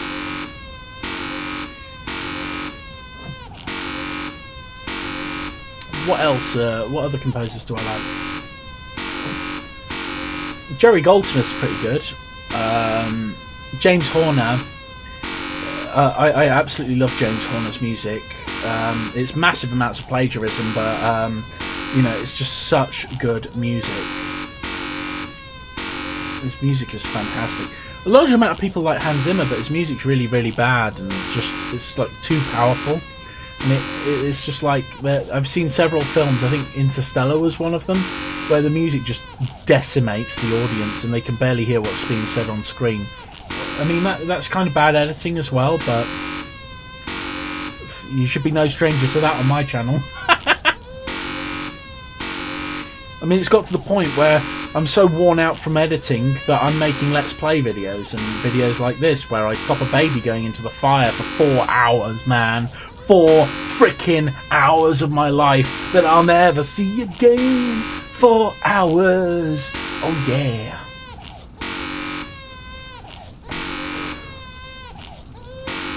I don't know why people smoke cigarettes after sex. It's like the worst time to smoke a cigarette. I mean, after sex, you should just cuddle, man. It's much nicer. It's part of that bonding experience, you know. Oh, bondage. Oh yeah, my favourite bondage experience of all time. Why not take you on a magical journey? So, one of my partners, basically, she asked me to handcuff her to the bed. She had no clothes on. And basically, so I handcuffed her to the bed and I went next door and I watched Alien. And she was like swearing at me. She was so angry. The whole point of bondage is you don't get what you want. You get what your partner wants, which was for me was to watch Alien. Oh, that was a good time.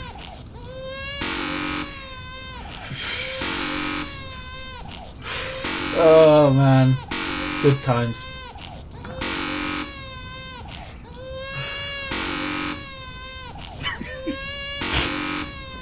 Come on, it's got to be like an hour now.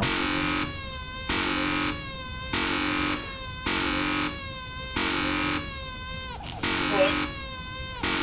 I'm going to take my phone off charge. I'm going to use it to try and navigate the voice. 5:24. My God, it's been like 7 minutes since the last horrible experience that when I checked it. He's got to talk to me soon. If he doesn't talk in like 2 minutes, I'm going to read you some stuff because maybe it's just part of the torture, and that he thinks that I'm waiting for his voice.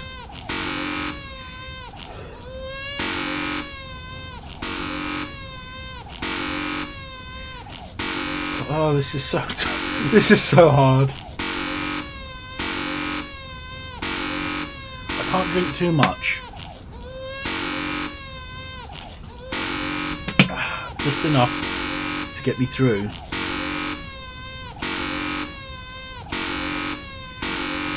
I'm not going to cheat. Not going to cheat the system. Not too much.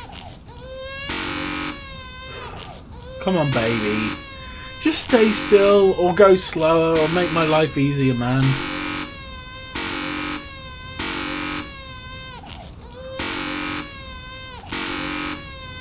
Oh, baby, why? I know that the latest that this is going to go on is till 8:30 in the morning, so I've just got to hang on till 8:30. It'll be like waiting at the bus stop for hours and hours and hours after my shift. I mean, sometimes at the bus stop, the buses just go past. It was like one morning, right, I had to wait 1.5 hours for the bus. That's 1.5 hours. And the freaking bus just went right past me. And then I waited for another 45 minutes for the next bus. And that went past me. I waited another 45 minutes. And I just jumped out in front of the bus because it was going to go right past me. And I was like, no, I've waited long enough, man. You're going to give me a lift back home. And the driver actually gave me a lift. I still had to pay for a ticket though. Yeah, great service from whatever the freaking company is. Are they Eastern National or did they change over? What did they change to? I can't remember. Oh. That is terrible service though.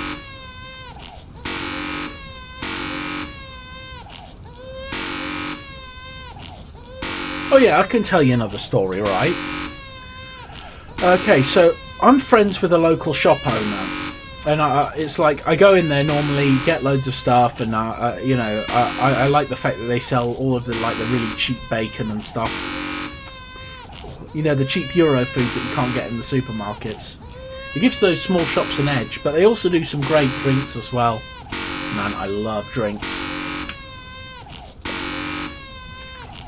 And so I was talking to this person, and she's like, you'll never believe what my electricity bill came to over the past couple of months. So they're with this crappy company called U Energy, and they don't have a contract with them. So for the first 2 months or 3 months, I think it was, they were paying between £180 to £240 a month for electricity, which is fair enough.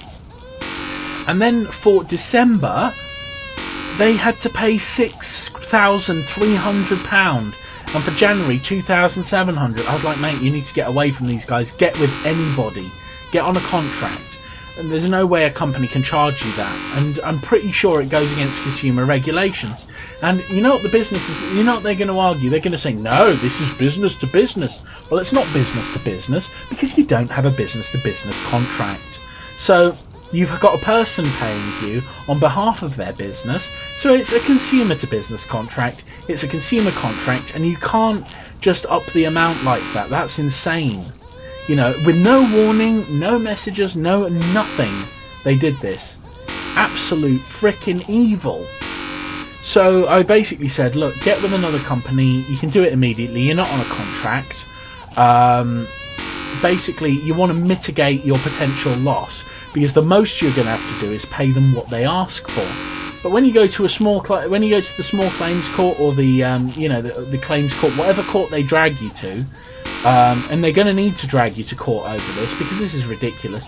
The judge is going to take one look at that £6,300 and say, no way in hell am I going to allow you to charge a customer that. That is mental. But that is really poor business. I would never do that to a client, not in a billion gazillion years. And I don't do contracts with clients. I do a verbal contract. It's like, if you want to get out of this at any point, yeah, you can walk away. But if you walk away in the middle of the month, I want to be paid till the end of the month. That's it, pretty much. Although, every single time that I've actually had to deal with that, which was 3 times, I've always said, look, I'll just refund you, say, half of the money or whatever percentage of the month has been finished. Because I usually do between like £100 to £200 contract with customers. Although my previous ones that I did with the social media stuff, I was getting big amounts of money for it because that was complicated because I had to do ad spend for them as well and stuff like that, and I had to set all of that stuff up for them. But I'm never doing ad spend for Facebook again, and I'm going to argue with every customer that comes to me, don't go with Facebook, because if they're going to get rid of me for just showing my injuries that the frickin' blooming medical company which gave me this frickin' bleeding thing that I have to put up with. Yeah, oh jeez. Let's see. 5:30. Yeah, I don't think he's going to talk, so I think it's time I can read. So this is a story by Ray Bradbury. It's called The Very Gentle Murders, and I really like it. Joshua Enderby awoke in the middle of the night because he felt someone's fingers at his throat. In the rich darkness above him he sensed, but he could not see, his wife's frail skeletonous weight seated on his chest, while she dabbed and clenched tremblingly again at his neck. He opened his eyes wide. He realised what she was trying to do. It was so ridiculous he almost cried out with laughter. His rickety, jaundiced 85-year-old wife was trying to strangle him. She planted forth a rum and bitterness smell as she perched there, toppling like a drunken moth, tinkering away as if he were a toy. She sighed irritably and her skinny fingers began to sweat as she gasped. "Why don't you? Why don't you?" "Why don't I what?" he wondered idly, lying there. He swallowed, and his faint action of his Adam's apple dislodged her feeble clutch. "Why don't I die? Is this it?" he cried silently. He lay another few moments wondering if she'd gained strength enough to do him in. She didn't. Should he snap on the light to confront her? Wouldn't she look a silly ass, a skinny chick in a loft side saddle on her hated husband's amazed body, and him laughing? Joshua Enderby groaned and yawned. "Missy?" Her hands were froze on his collarbone. "Will you?" He turned, pretending to be half asleep. "Will you please," he yawned, "move to your side of the bed? Eh? Good girl." Missy moved off in the dark. He heard ice tinkle. She was having another shot of rum. Yeah, that's what my parents would have been like had they actually stayed in a marriage. As soon as the night day, enjoying the weather and waiting for luncheon guests to arrive, old Joshua and Missy traded drinks in the garden pavilion. He handed her a Dubonnet. She gave him sherry. There was a moment of silence as both eyed the stuff and hesitated to sip. He handled his glass in such a way that his large white diamond rings sparkled and glittered on his palsied hand. Its light made him flinch, and at last he gathered his phlegm. "Missy," he said, "you haven't long to live, you know."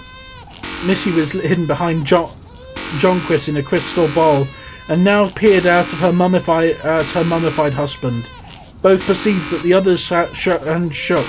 She wore a cobalt dress heavily iced with luncheon jewels, little glittery planets under each ear, a scarlet design for a mouth. The ancient whore of Babylon, he thought dryly.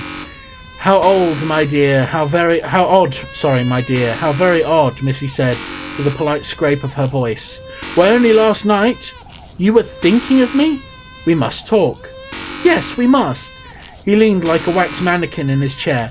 No rush, but if I do you in or if you do me in, it matters not which. Let's protect each other, yes?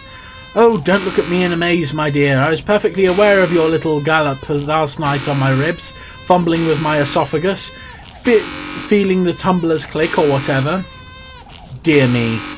Blood rose in Missy's powdery cheeks. Were you awake all during? I'm mortified.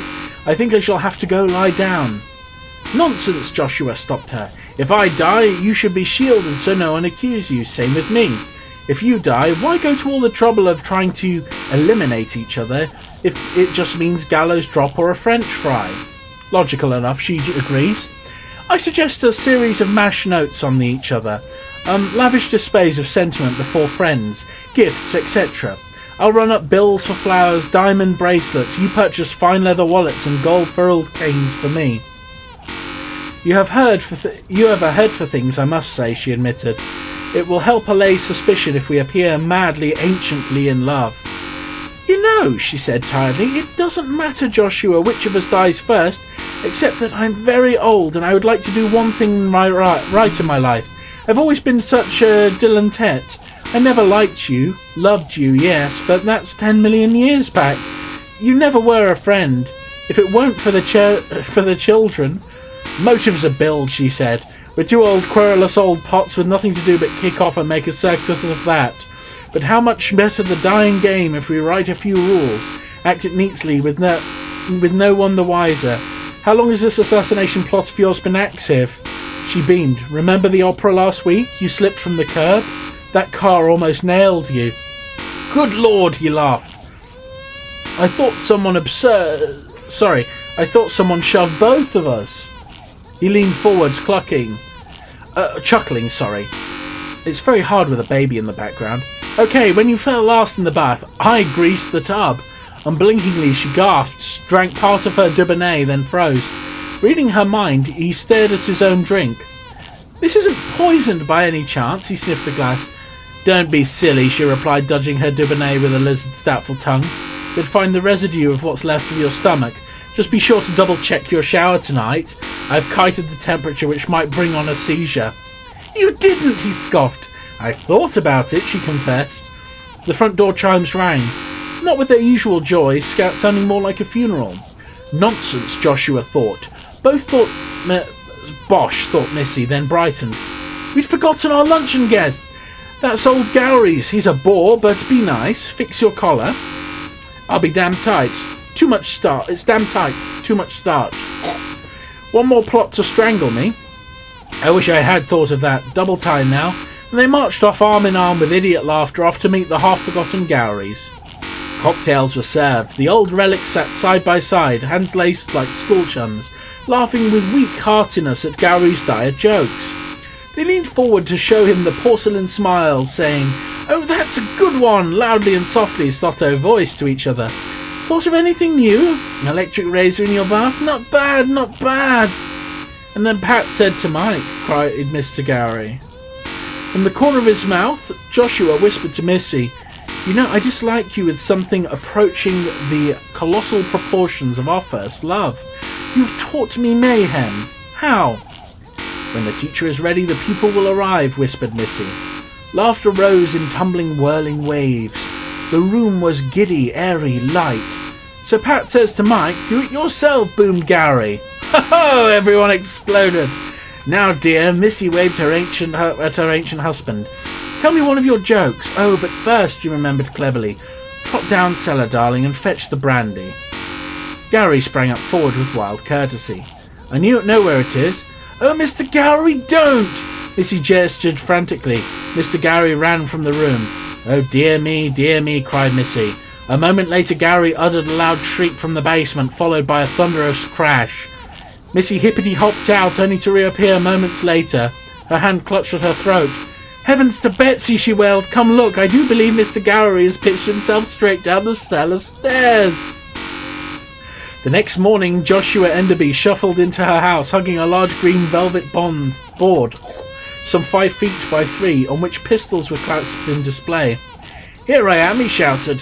Missy appeared with rum, Collins in one bracelet jangly hand, her cane thumping on the other. What's that? She demanded. First, how's old Gowrie? Broken leg. Wished he had been his vocal cords. Oh, I bet you're wishing that of me. Shame about that shame about that top cellar step gone loose, eh? This is multitasking, by the way. You can see I'm not very good. The old man hooked the green velvet board to the wall. Good thing Gowrie lurched from the brandy, not I. Shame, the wife drank thirstily. Explain. I'm in the antique gun collecting business, he waved at the weapons in this neat leather nests. I don't see... With a good collection of guns to clean, bang. He beamed. Man shoots wife while oiling matchlock garter pistol. Didn't know it was loaded, says weeping spouse. Touché, she said. An hour later, whilst oiling the revolver, he almost blew his brains out. His wife came thumping in and froze. Hell, you're still alive. Loaded, by God! He lifted the weapon up in a trembling hand. None were loaded, unless... Unless? He seized 3 more weapons. All are loaded. You! Me, she said. Well, you ate lunch, I suppose. I'll have to give you some tea now. Come along. He stared at the bullet hole in the wall. Tea, hell, he said. Where's the gin? It was her turn for the shopping spree. There are ants in the house, she rattled her room. Oh my God. She rattled her full shopping bag and set out with ant paste pots in all the rooms, sprinkling ant powders on windowsills. In his golf bag and over his gun collection. From these other sacks she drew rat poisons, mouse killers and bug exterminators. A bad summer for roaches. She distributed these liberally among the foods. Now it's a double-edged sword, he observed. You'll fall on it. Bilge, the victim mustn't choose his demise. Yes, but no violence. I wish the Serene had a face for the coroner. Vanity, dear Josh, your face will twist like a corkscrew with 1 heaping teaspoon of black leaf 40 in your night coca. He shot back, know a recipe that will break you out in 1,000 lumps before expiring. She quieted. Why, Josh, I wouldn't dream of using black leaf 40. He bowed. I wouldn't dream of using 1,000 lump recipe. Shake, she said. The assassin's game continued. He brought huge rat traps to hide in the halls. You'll run barefoot, so small wounds, large infections. She in turn stuck the sofas full of antimacassar pins. That was a hard word. Wherever he lay a hand, it drew blood. Ow, damn! He sucked his fingers. Are those Amazon Indian blowgun darts? No, just plain old rusty lockjaw needles. Oh, he said, though he was aging fast. Joshua Enderby dearly loved to drive. You could see him motoring with feeble wildness up and down the hills of Beverly, mouth gaped, eyes blinking palely. One afternoon he phoned from Malibu. Missy, my God, I almost drove off a cliff. My right front wheel flew off on a straightaway. I planned it for a curve. Sorry. Got any idea from Action News? Loosens car's wheels, lugs, tomato surprise. Oh my God. Never mind about careless old me, he said. What's new with you? Rug slipped on the hall stairs. Maid fell on her prat. Poor Lila. I send her everywhere ahead now. She bucketed down like a laundry bag. Lucky she's all fat. We'll kill that one between us if we're not careful. Do you think? Oh, I do like Lila so. Lay off Lila for a spell. Hire someone new. If we catch them in our crossfire, won't be so sad. Hate to think of Lila smashed under a chandelier or... Chandelier? Missy shrieked. You've been fiddling with my grandma's Fontainebleau palace crystal hangings. Listen here, mister. You're not going to touch that chandelier. Promise, he muttered. Good grief, those lovely crystals. If they fell and missed me, I'd hop on one leg and cane you to death. Then wake up and cane you again. Slam went the phone. I wonder if I can swap hands over because I'm getting very tired. Right. Joshua Enderby stepped in from the balcony to supper that night. He'd been smoking. He looked at the table. "Where's your strawberry crumpet?" "I wasn't hungry. I gave it to the new maid." "Idiot." She glared. "Don't tell me you poisoned that crumpet, you old SOB." There's a crash from the kitchen. Joshua went in and returned. "She's not new anymore," he said. They stashed the new maid in an attic trunk. No one telephoned to ask for her. Disappointing By the way, let's hope that maid isn't your mum, so that would be a tragedy, wouldn't it? Disappointing, observed Missy on the 7th day. "I felt certain there'd be a tall, cold man with a notebook and another with a camera and flashbulbs flashing. Poor girl was lonelier than we guessed." Cocktail parties streamed wildly through the house. It was Missy's ideas, so we could pick each other off in a forest of obstacles, moving targets. Mr. Gowrie gamely returned to the home, limping after his tumble of some weeks before. Joked, laughed, and didn't quite blow his ear off with one of the dueling pistols. Everyone roared, but the party broke up early. Gowrie vowed never to return.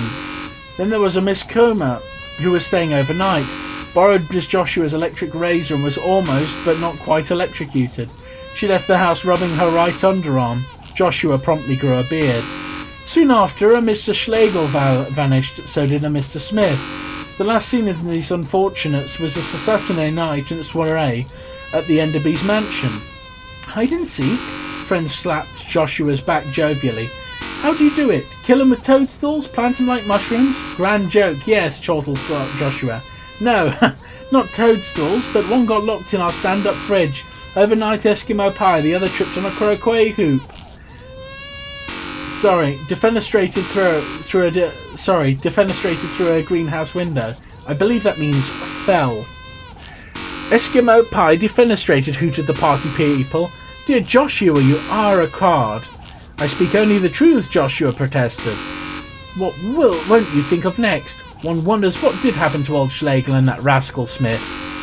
Up. Come on.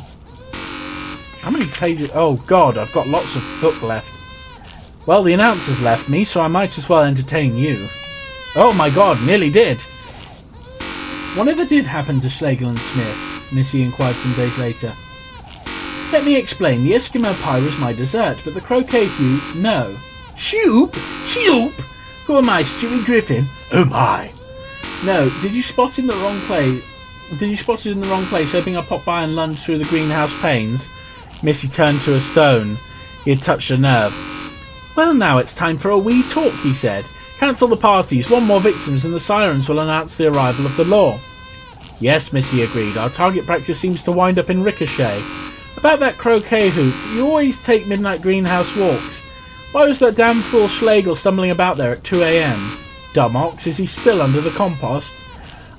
"Until I stash him with he who is frozen. Dear, no more parties. Just you and me. Ah, the chandelier? Ah, no, I've hid the stepladder so you can't climb." "Damn," said Joshua. Oh, I'm getting a sore throat. That night by the fireplace he poured a few glasses of their best port. I do like port. While he was out in the room answering the telephone, she dropped a little white powder into her own glass. "Hate this," she murmured. "Terribly unoriginal, but there won't be an inquest. He looked long dead before they died. They'll say it as they shut their lid." And she added a touch more lethal stuff to her port just as he wandered in to sit and pluck his glass. He eyed it and fixed his wife a grin. "Ah, no, you don't." "Don't what?" she said, all innocence. The fire crackled warmly, gently on the heath. The mantel clock ticked. "You don't mind, do you, my dear, if we exchange drinks? Surely you don't think I poisoned your drink while you were out? Trite, banal, but possible. Well then, fuss budget, trade." He looked surprised, but traded glasses. "Here's not looking at you," both said and laughed. They drank with mysterious smiles. As they sat with immense satisfaction in their easy chairs, the firelight glimmering on their ghost-pale faces, letting the port warm their almost spidery veins. He stuck his legs out and held one hand to the fire. "Ah," he sighed, "nothing quite like port. It is really good." She leaned her small grey head back, dozing, gumming her red, sickly mouth, and glancing at him, half-secretive, lazy eyes. "Poor Lila," she murmured. "Yes," he murmured, "Lila, poor." The fire popped, and she said at last added, "Poor Mr. Schlegel." "Yes, he drowned. Poor Schlegel. Don't forget Smith." "And you, old man," she said finally, slowly. "How do you feel?" "Sleepy. Very sleepy." "Aha!" He studied her with bright eyes. "And my dear, what about you?" "Sleepy," she said behind closed eyes, and they popped wide. "Why all these questions?" "Indeed," he said, stirring alert. "Why?" "Oh, well, because..." She examined her little black shoe, moving in a slow rhythm, a long way off below her knee. "Oh, damn you, baby. I think perhaps imagine I've just destroyed your digestive and nervous systems." For the moment he was drowsily content and examined the warm fire and listened to the clock tick. "What do you mean you've poisoned me?" he dreamed in these words. "You what?" He jumped as all the air gushed from his body. The port glass shattered on the floor. She leaned forwards like a fortune teller, eagerly predicting futures. "I cleverly poisoned my own drink and knew you'd ask to trade off, so you felt safe." "And we did," her laugh tinkled. He fell back in his chair, clutching his face to stop the wild swivelling of his eyes. Then suddenly he remembered something and let out an incredible explosion of laughter. "Why?" cried Missy. "Why are you laughing?" "Because," he gasped, tears streaming down his cheeks, "I poisoned my drink and hoped for an excuse to change with you." "Oh dear," she cried, no longer smiling. "How stupid of us. Why didn't I guess?" "Because both of us are much too clever by far." And he lay back chortling. "Oh, the mortification, the embarrassment. I feel stark naked and hate myself." No, he husked. "Think instead how much you still hate me." "With all my withered heart and soul." "You? No deathbed forgiveness here, old lily-white Iron Maiden wife of mine. Cheerio," he added faintly, far away. "If you think I'll say cheerio back, you're crazed," she whispered, her head rolling to one side, her eyes clamped, her mouth gone loose around the words. "But what the hell, cheer..." At which her breath ceased, and the fire burned to ashes as the clock ticked and ticked in the quiet room. Friends found them strewn in their library chairs the next day, both looking more than usually pleased with their situation. A suicide pact, said all. So great was their love that they could not bear to let the other vanish alone into eternity. "I hope," said Mr. Gowrie on his crutches, "my wife will someday join me in similar drinks." There you go. What did you think? Slightly better than the baby, hopefully. Oh dear God, what time is it? Right, 5:50 in the morning. So about half an hour more of baby until we get to the next part of the miracle. Oh dear. Oh, I'm so tired of this. This is severe mental torture. But one must persevere when one is trying to be as good as Mr. Beast. This is only 4 hours, and I know how much chaos and mayhem he's put his body through. Man's a legend. Definitely watch Mr. Beast. If nothing else, the early stuff, all the crazy stuff he's done, very, very amazing. Highly, highly think the world of the guy. I'm not in love. Come on.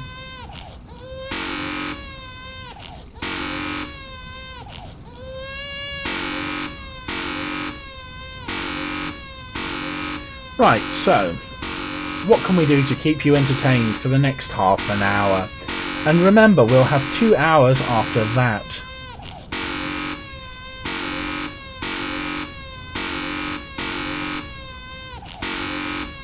This is very hard. At worst, it's going to end at 8:30. Which means I may even still have an hour left of baby crawling.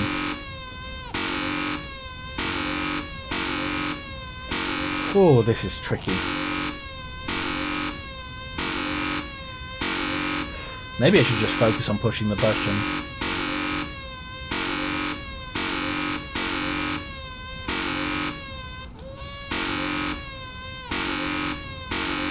After the fiasco at Rubicam's Business College, the idea of a gentleman caller began to play a more important part in Mother's calculation. It became an obsession. Like some archetype in the universal unconscious, the gentleman caller haunted our small apartment. An evening would rarely pass without some allusion as to this image, this spectre, this hope. It hung about the air in Mother's preoccupied look, and in her frightened, apologetic words, hung like a sentence on the wing fields. Mother was a woman of action as well as words.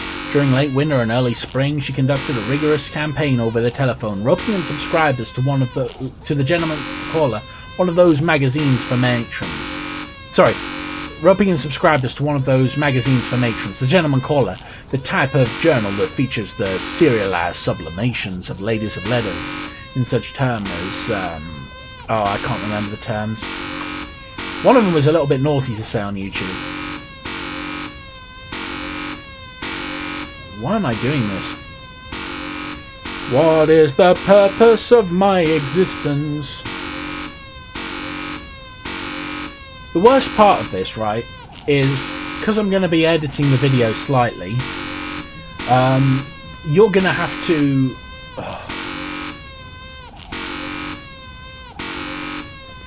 Because I'm going to be editing the video slightly, oh my god, I'm going to have to wait for like 8 hours for it to render, probably, maybe even more. And then I'm going to have to wait for like 15 hours for it to upload. But that will be perfectly timed to coincide with my work shift, which is tonight. And I will be thoroughly exhausted and tired and bored of this crap by that time. I'm going to try and stay awake as long as I can. Oh, I really hope this isn't choppy. It'll be the worst experience in the world if this literally just becomes a choppy fest and it's not a video I can upload. That will be the worst pain. Because no one will know what the pain I went through trying to achieve this.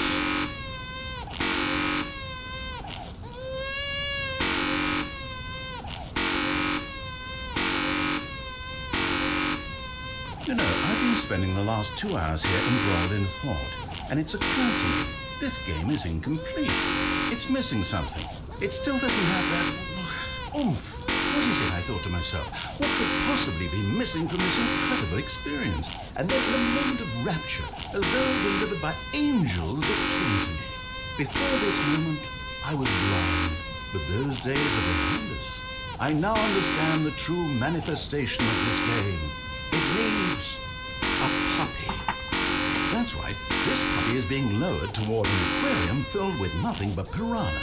Now you have to click the second button to avert the puppy's death in addition to the baby's. This is outstanding art. I didn't get to pay. Video games are art. But you have a good 2 hours or so to go, so I'll just let you get to that. No time to waste when there is such a meaningful game to be played. Bonne chance, mon ami.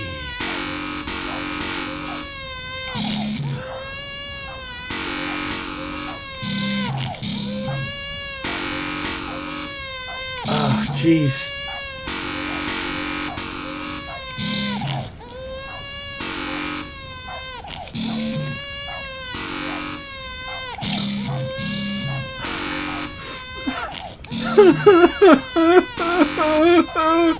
Oh, this is horrible.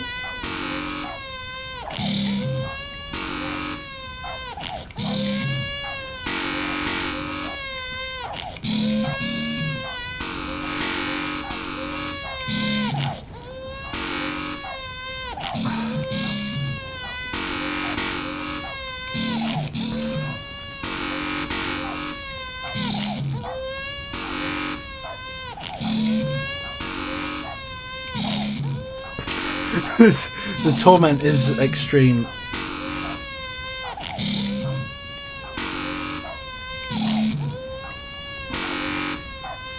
Oh, you monster. I don't think I'm even going to be able to finish my cigarette. I'm not going to be able to vape, not going to be able to do anything good. I'm not going to be able to do anything fun.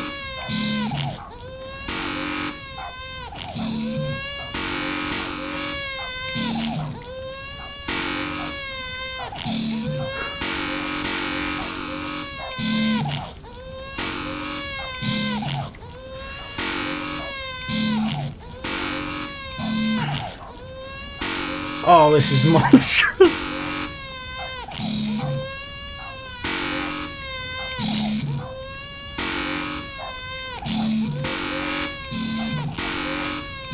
Okay.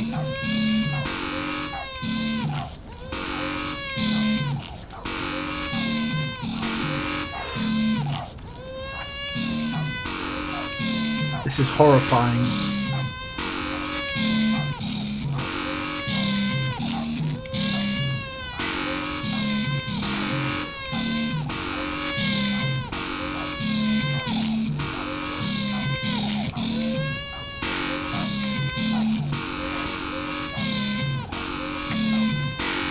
God damn it. What time is it?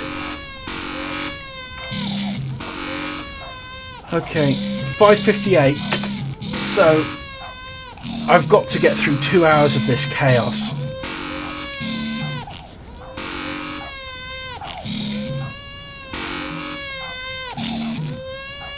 Two hours.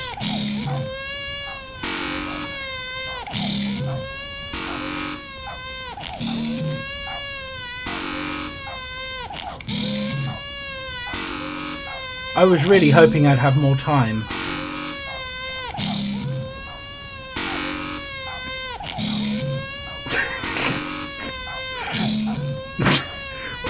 It really does answer, it really does ask us a couple of questions, like what level of mental illness is required to create a game like this?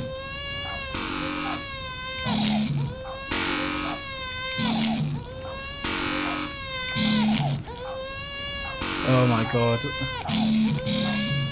I mean, I know I could stay in the same place, but actually adding the motion I think helps.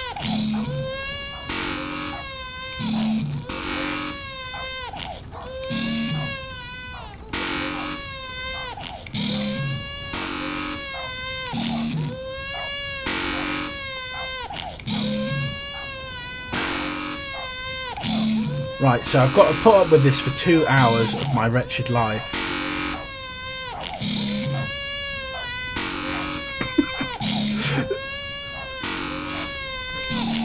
Who knows, if this actually works out for me, and this video gets more than one view, and maybe someone actually sits through this really horrible, relentless nonsense, I might end up doing some insane challenges on my channel.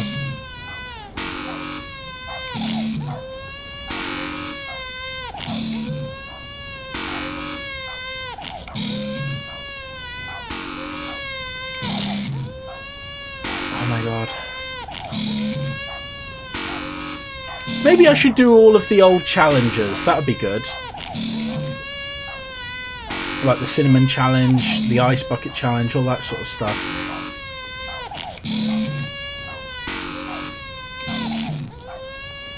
I mean, the thing is, do you want to watch me suffer? That's the main thing. If you want to watch me suffer, just write a comment saying, I want to watch you suffer, Alex.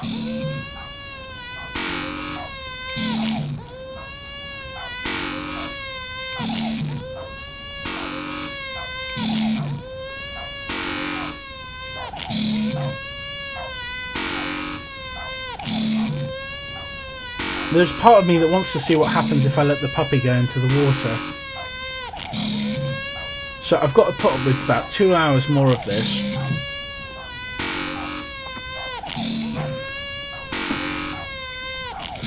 This is one hell of a challenge.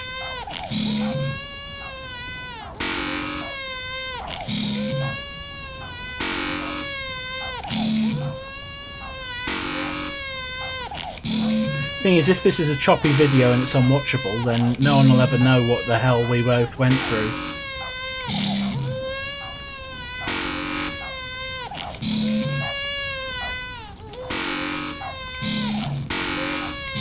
I'm just going to turn the fan on a little bit because my computer's starting to overheat.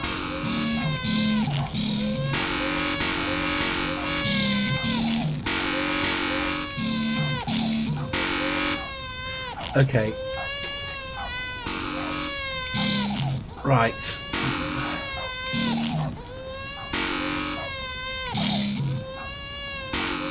All of this just for an ending.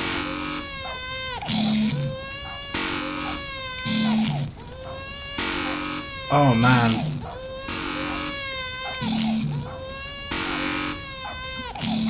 There is no room for thinking anymore. There is just the objective. Push the button, then the blue, and then the red, and then the blue, and then the red. Oh my god. Oh my freaking god. Oh my god, this is horrible.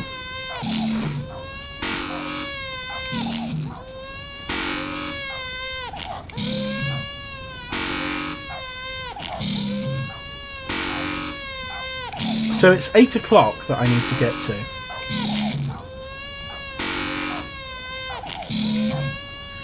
So I've got to do this for 2 hours.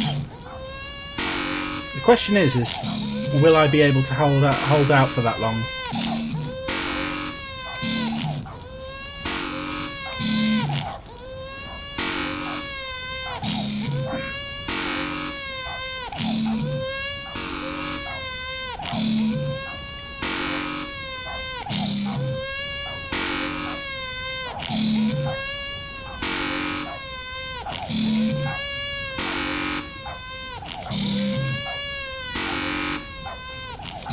I think that's the optimum way to do it and make it still looking visually appealing.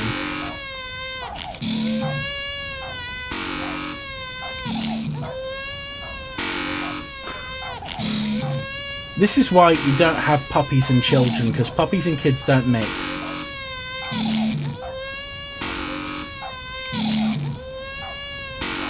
Part of me, because I've not got this far, I want to see what happens if I let the puppy go in, but I keep the baby alive. I'll probably still get called a heartless sod.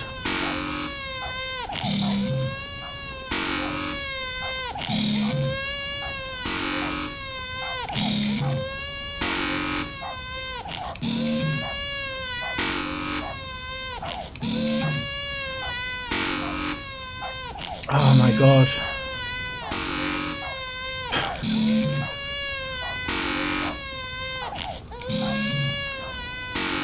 This is probably one of the most annoying games that's ever been created.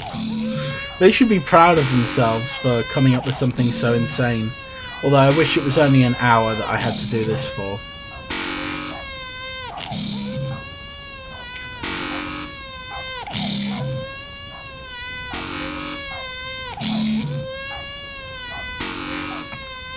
Right, we've got this. Can we save the puppy? Can we see the baby? Can we save the puppy? Can we save the baby? Can we save the puppy? Can we save the baby? That is the biggest test. That is my only quest, is to save the baby and the puppy. And the baby and the puppy, gotta save them both. Da, da, da, da, da, da, da, da, da, da.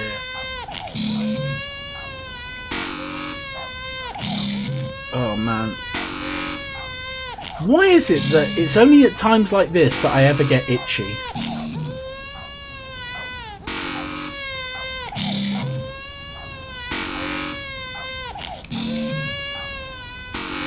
Come on, I've got to be able to get through this.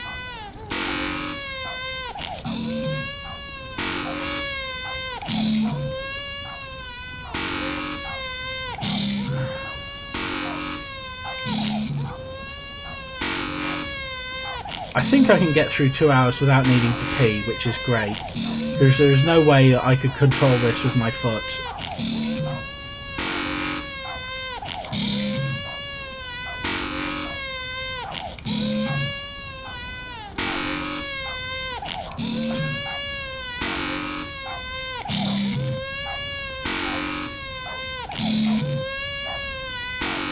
Come on, I can do this. I've only been doing it for 5 minutes and already I feel like I'm ripping my own flesh off.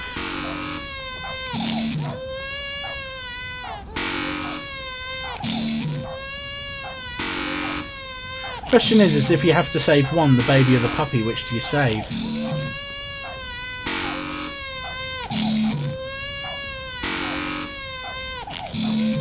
So if I've been playing this for 5 minutes, that means that I've got to last I've got to last 12 hours. Sorry, I've got to last 12 times this.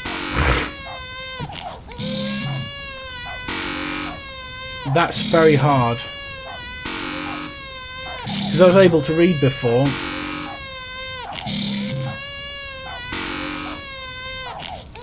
Oh, this is so bad.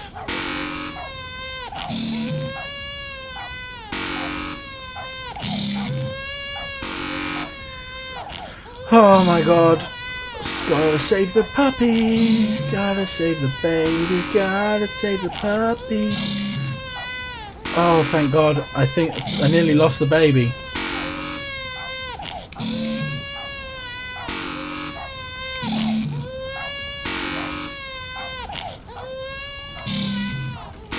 Oh my god, this is horrifying.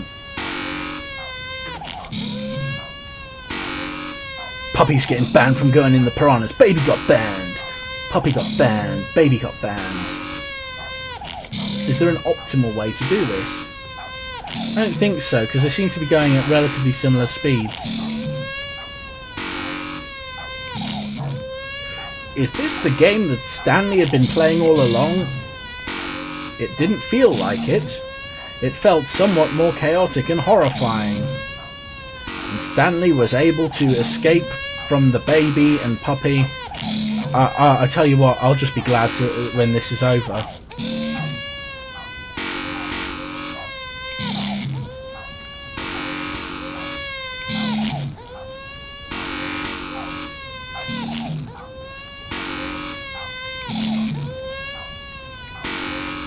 Oh my god, there is literally no rest, no respite. If people wanted to show exactly what hell was, this is probably what hell would be like. It's a test of ultimate mental endurance. And when I die, I will probably end up in a place that may even have a third button, and that will be horrible.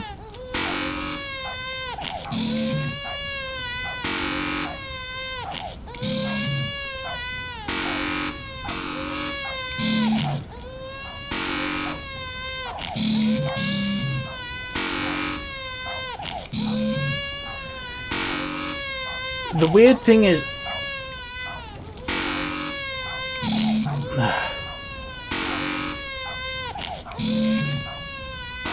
The weird thing is, right, it actually looks like the baby is crawling to me now. It's like affecting the way that my head's working.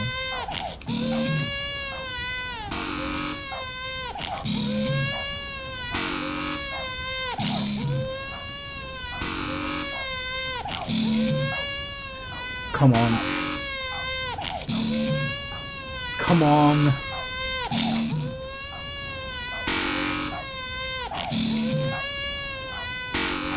This is so horrible.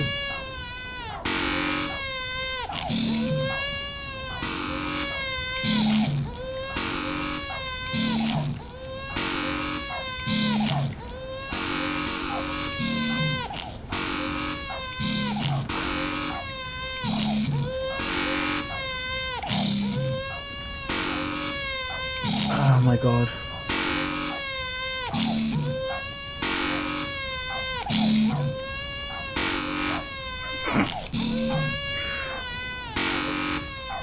Oh, I just picked up on it. I can hear the dog barking. Don't make the dog bark. It'll make me want it to actually go in the piranhas. If you're wondering why I'm grimacing a little bit, it's because I fractured my wrist last year and now the pain is starting to take hold.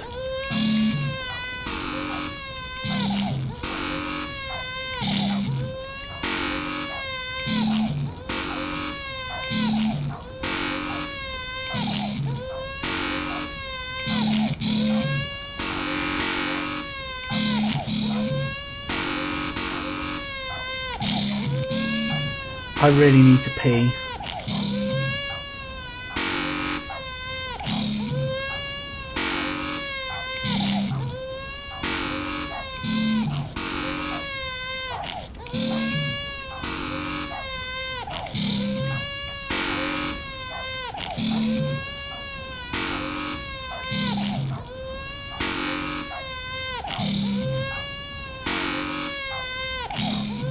I mean, I have no words anymore. There is just buttons and babies and fires and piranhas and puppies. Oh god. Tomorrow and tomorrow and tomorrow creeps on this petty pace from day to day to the last syllable of recorded time. I couldn't have picked a more apt monologue to go with. If only I knew I am the very model of a modern Major General. But I don't. I was never programmed with that knowledge, for I am just Stanley, pushing buttons. Pushing buttons for all I'm worth, to keep the baby and the puppy alive.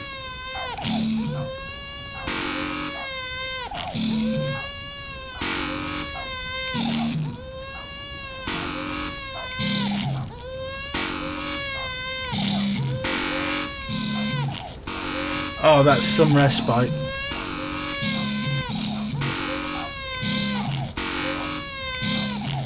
Okay, I finally found a semi-safe zone. Right.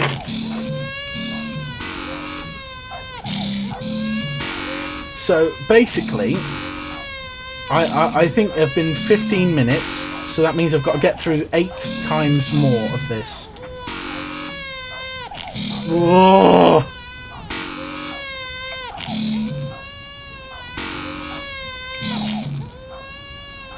Okay, that's not too bad.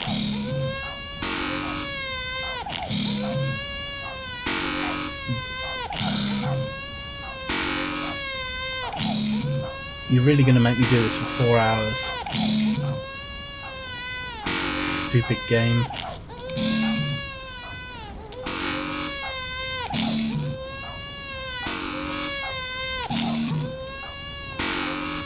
Oh, the horror.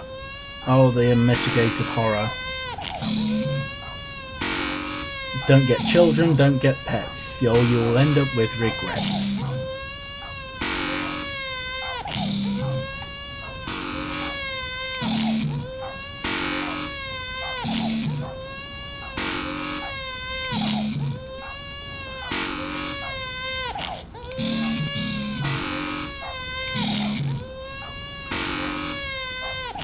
Thing is, your perception changes with the movement of your character.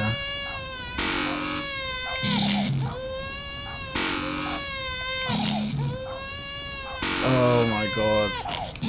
I can't wait to get to bed. But I mustn't think like that. It actually feels like time's moving faster because of the amount of stuff that has to be done.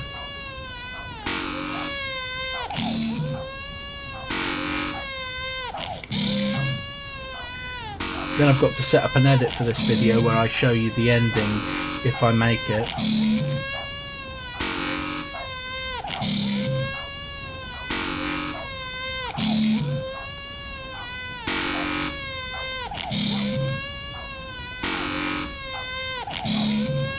I'm surprised at how much time this story actually took up. I really wish I was listening to the Lex Fridman podcast right now, but I can't really do that and still play the game honestly. Besides, if I'm not talking to you or interacting with you, why the hell would you watch?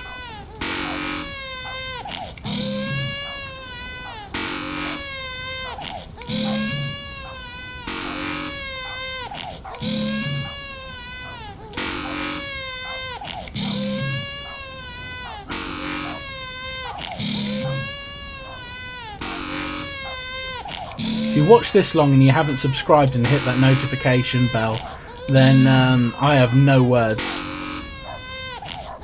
Oop. Accidentally went round the bell there. My tiredness is beginning to show.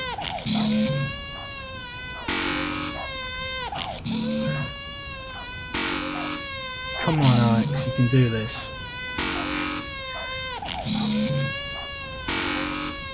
You know something, I've played a lot of games in my life, and this is probably one of the more challenging ones. Just because there are so many elements that are actually going into this, even though it's just pushing 2 buttons to stop a baby and a puppy going into fucking things that will hurt them. We have a huge, huge, huge level of high stress.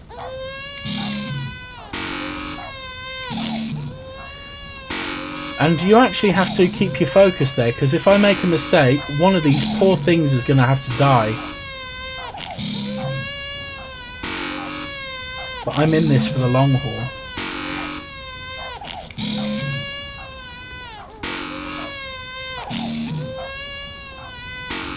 Come on. Yeah. I have grit, I have determination.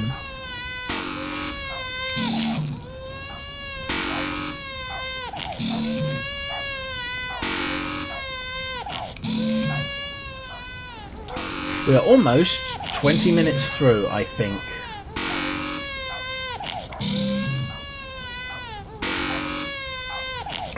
Which means that it'll be going from 8 to 6 soon.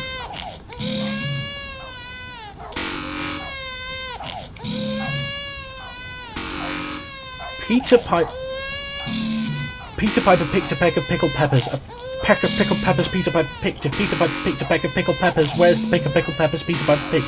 Peter Piper picked a peck of pickled peppers. A peck of pickled peppers Peter Piper picked. If Peter Piper picked a peck of pickled peppers, where's the peck of pickled peppers Peter Piper picked? Peter Piper picked Peter Piper picked a peck of pickled peppers. A peck of pickled peppers Peter Piper picked. If Peter Piper picked a peck of pickled peppers, where's the peck of pickled peppers Peter Piper picked? We could also go with rubber baby buggy bumpers, rubber baby buggy bumpers, rubber baby buggy bumpers, rubber baby buggy bumpers, rubber baby buggy bumpers, rubber baby buggy bumpers. That's quite hard to say. Kind of like Peggy Babcock. Peggy Babcock, Peggy Babcock, Peggy Babcock, Peggy. It's very hard not to say Pebby. By the way, Pebby, if you're watching this, you're insane. I love your work, man. Just keep up the work. The new version of the Urquhart Masters is going to be fantastic. Oh my god.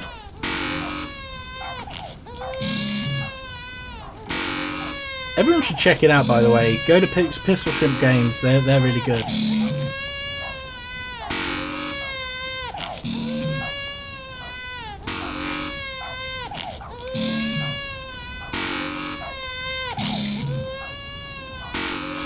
Do you know I actually work for a gaming company? I work for, I worked on Infinitrap, but I work for Shade Bob Games. They're the creators of Infinitrap, and they're currently working on some other ones, so I'm not sure they're going to get put forward with the Shade Bob title. But I worked on Infinitrap Rehamstered, and I wrote the music for it. It's a lot of fun. And without Stefan and Yannick, my life would be a lot more of a hellish place. They are the graphics designer and the guy who coded and programmed the game. So together we are Shader Bob Games, and we definitely would never put anyone through something like this. Although, to be honest, some of Yannick's mazes have been worse than this, like psychologically for me.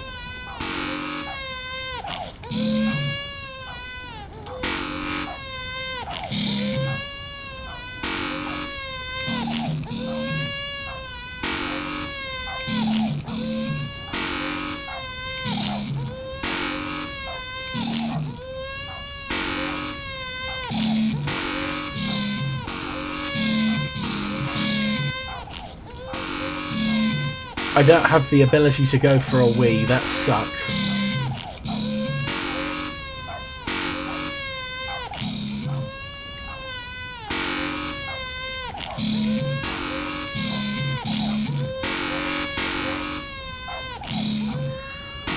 Oh my god.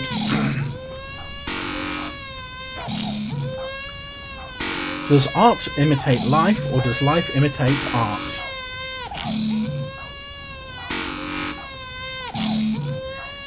I really wish the narrator would say something.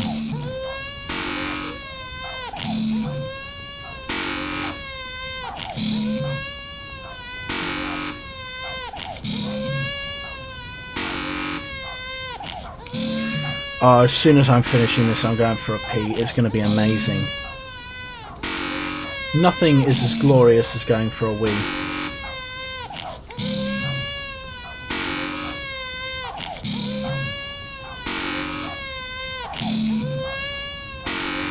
Right, so I've only got to go through 6 times what I've been through so far.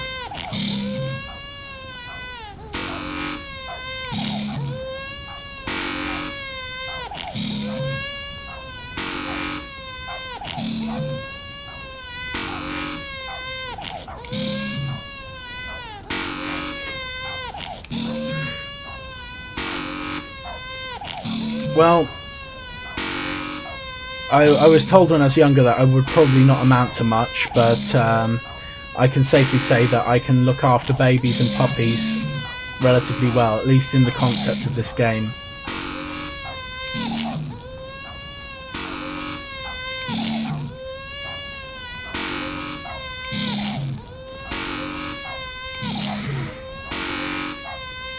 Oh, come on.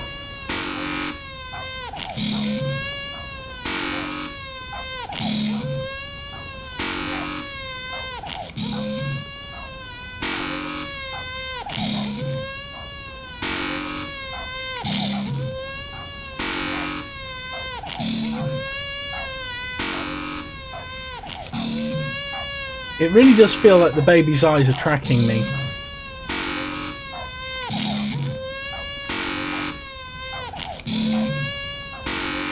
The thing is, why is it smiling and yet you can hear the sound of it crying?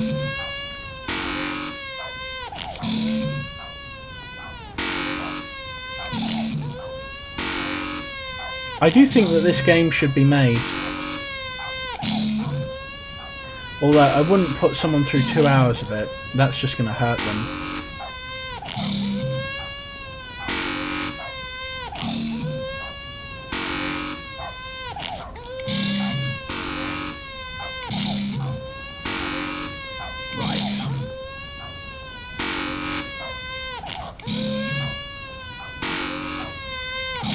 There are people safely sleeping in their beds, not a care in the world, resting their weary heads, not having to go through this experience. But I'll tell you something, it's not one of the worst experiences I've ever had in my life. When it gets to 8:30... To see both the puppy and the baby are still alive.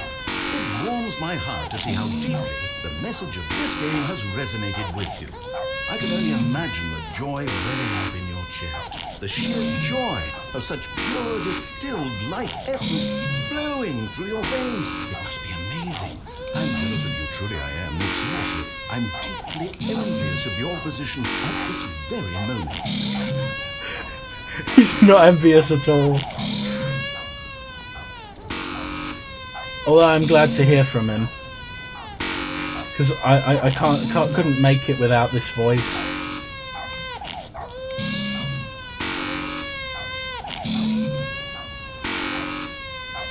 Come on, I can do this.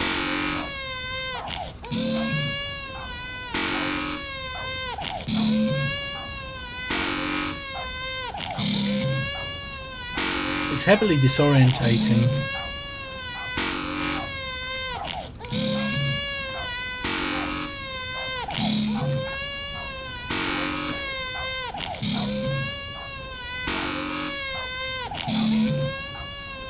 I don't think he is envious though.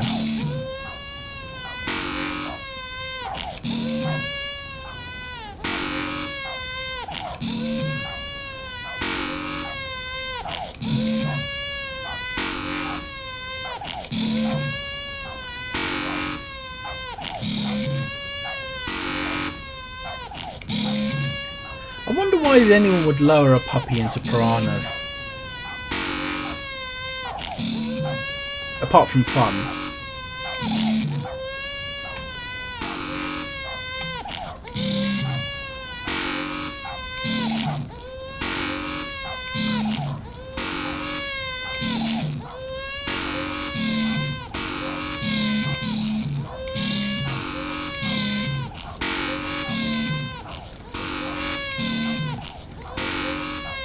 I just need a break for a few moments. Oh, the freaking awful horror of this.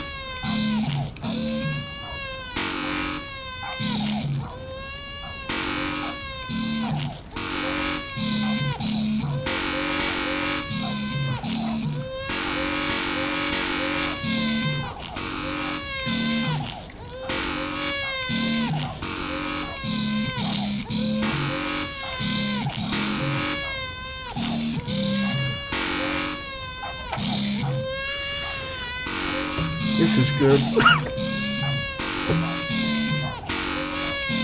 Oh my god, I needed that.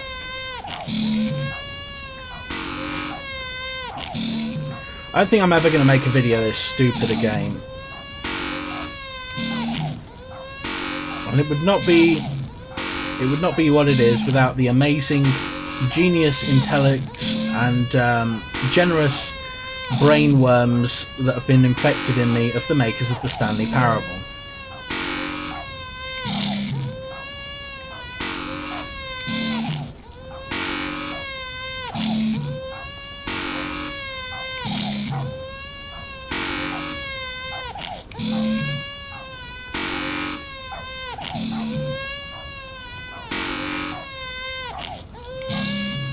I mean, when I was just having to deal with the baby, I nearly peed all over myself.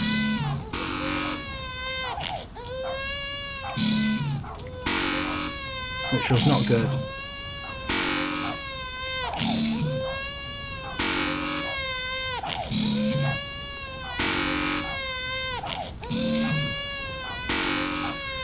Okay, we're just going to focus for a little bit. I need to rest my voice and I can't drink.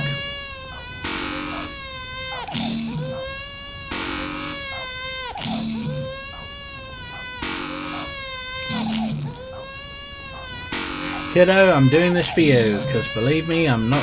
at this point, I don't care anymore about my own feelings. All I feel is pain. I'm itching all over.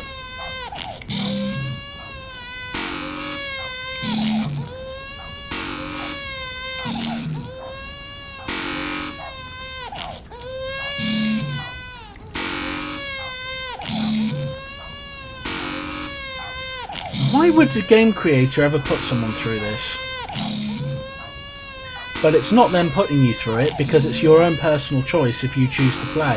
And that's the whole point of the Stanley Parable. It's to see whether or not you've got your own choice. And one of the main reasons that the Stanley Parable is good is psychologically you've got to have control over it. Like, the only way to beat the Stanley Parable is to not play it. I think that's the lesson, that games are actually damaging to our health. I certainly feel mentally ill right now. Right, so we've got to about half an hour now.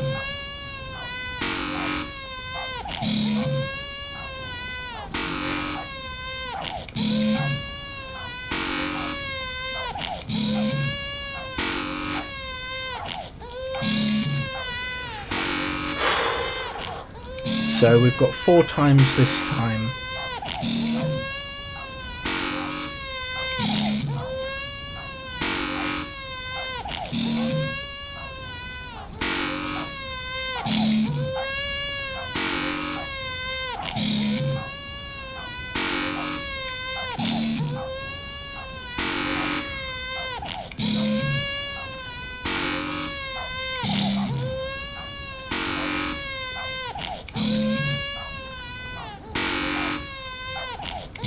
The thing is, the brain wants to make different movements in order to make things less boring.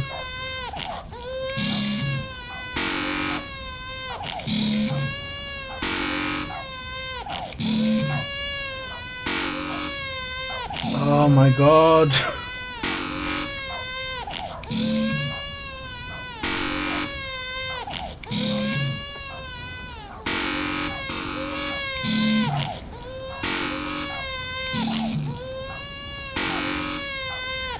So it will just be like the 1.5 hour of me standing there waiting for the bus.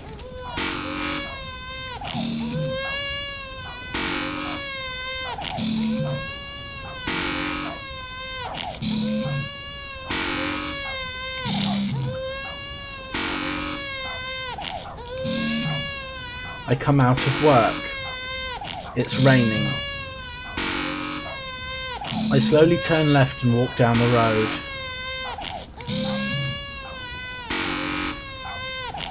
I think I finally understand now.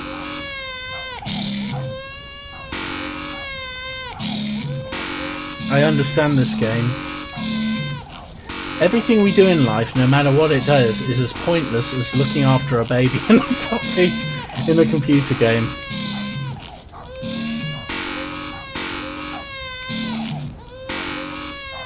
This baby better grow up to like be some sort of legendary Super Saiyan.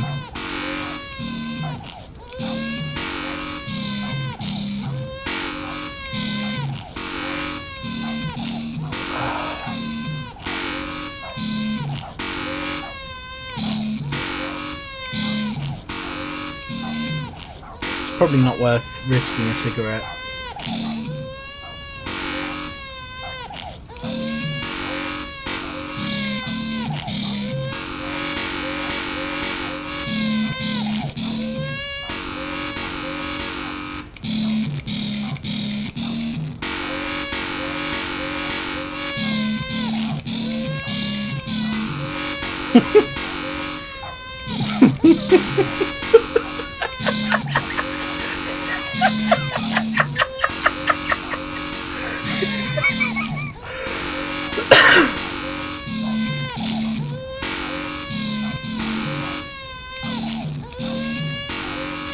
Oh, this is so hard.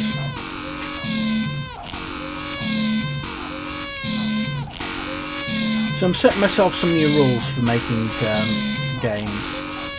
Don't ever do anything like this.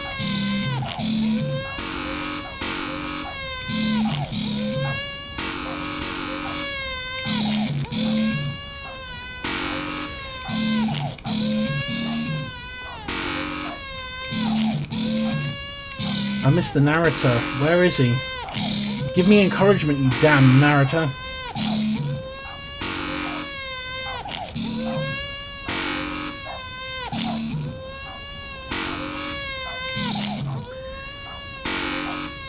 So I've been doing this for about 35 minutes now.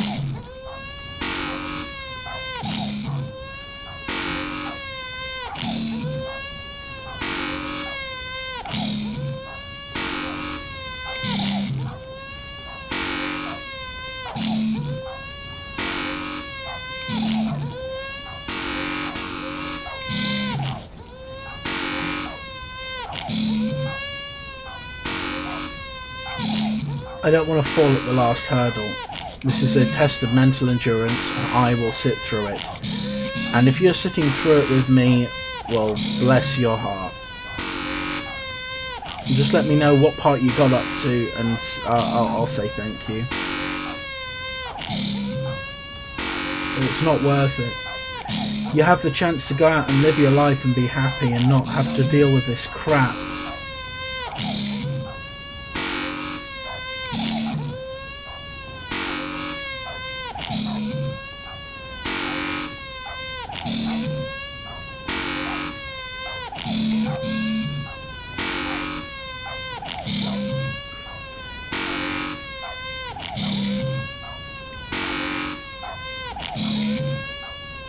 I feel so miserable.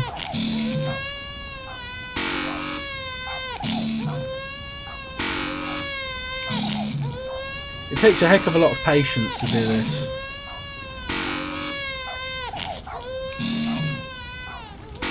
Oh, nearly went into the fire.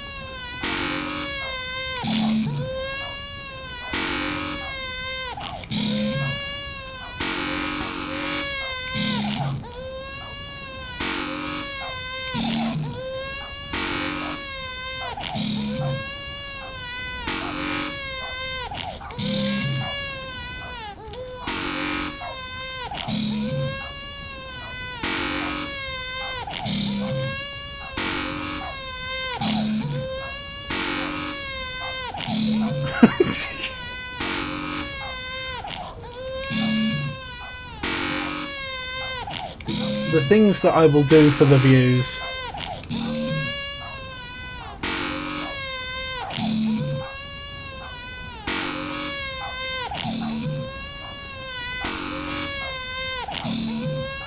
I'm not even an hour through the first one. I'm not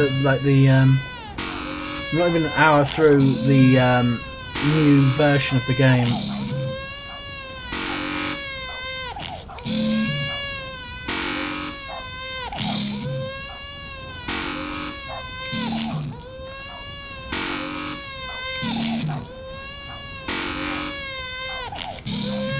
Where is the narrator? Where is he?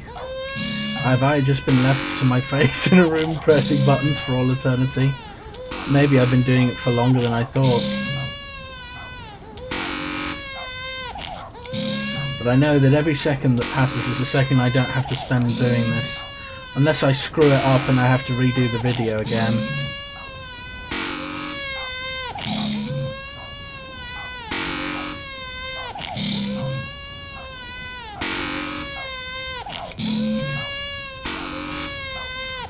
Oh my god.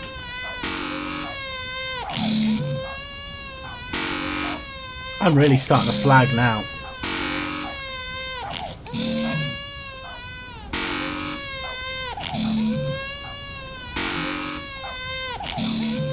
Thing is, most people will happily sit there in a room pushing buttons in a computer game.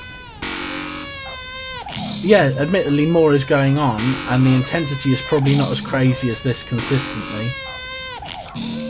But this is the future. This is the future of gaming. It's children crawling across.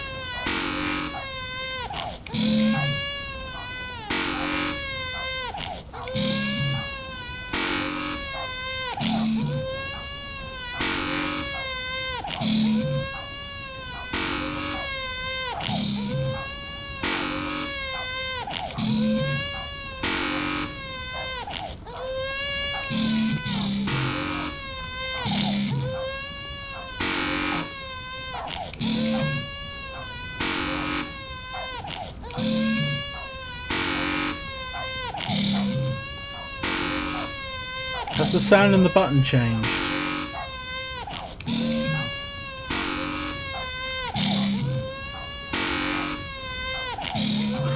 Please, for the love of God, the pain. Put your right hand in the box. What's in the box? A burning baby and a puppy falling into piranhas. Why did I do this?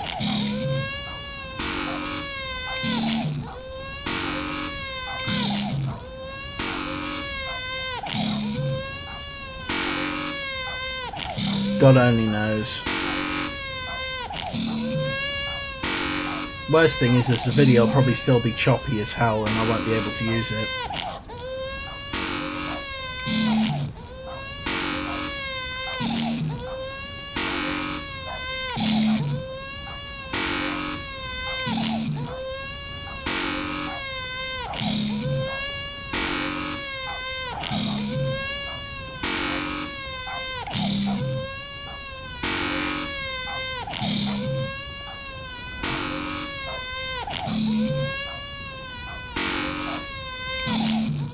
We're getting there. Come on, we can do this.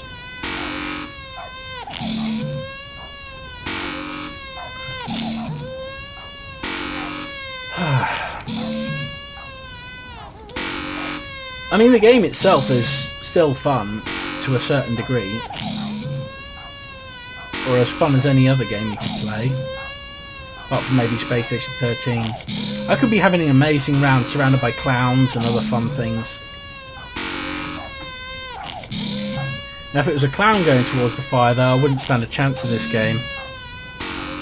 Because that clown would be getting baked. Although if they've been to botany, there'll probably be a different kind of baked.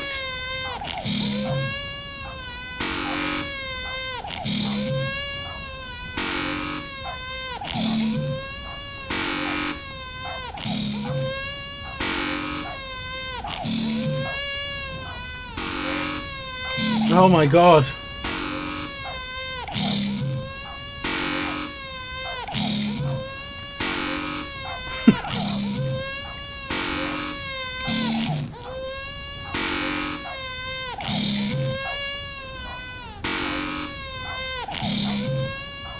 I wonder how many pro athletes would be able to do this.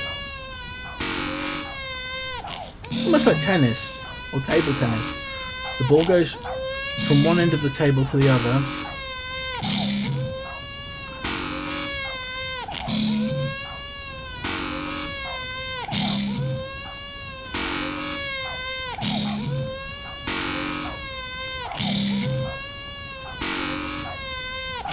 almost at the 1 hour 15 mark that we've got left.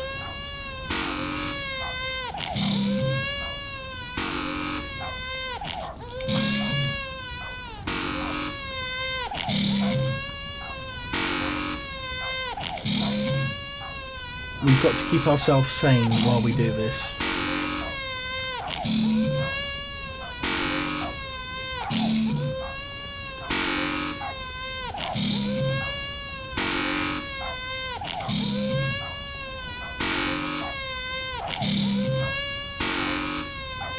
We've got this.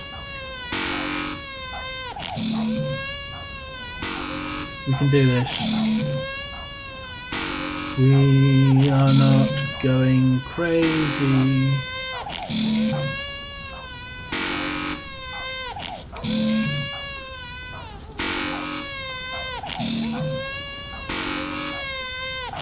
I've only been doing this for about 40 minutes, so I'm about a third of the way through.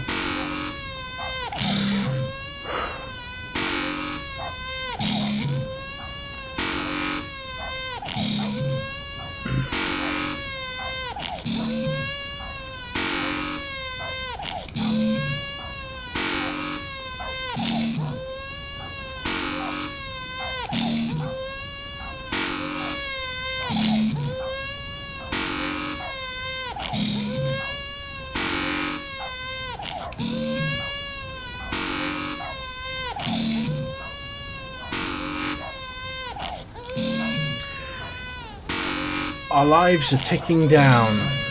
Tick, tick, tick. That's what the Stanley Parable teaches us. It teaches us valuable lessons about life, the universe, and everything. What is the purpose of this game that I'm playing? To make the baby safe? To make the puppy safe? To ensure that and to ensure their survival? Is this any different from the Fermi paradox? I don't think so. Because I have to cultivate and ensure survival of species or choose their destruction in that game. Is there some deep philosophy rooted in it all? Who knows?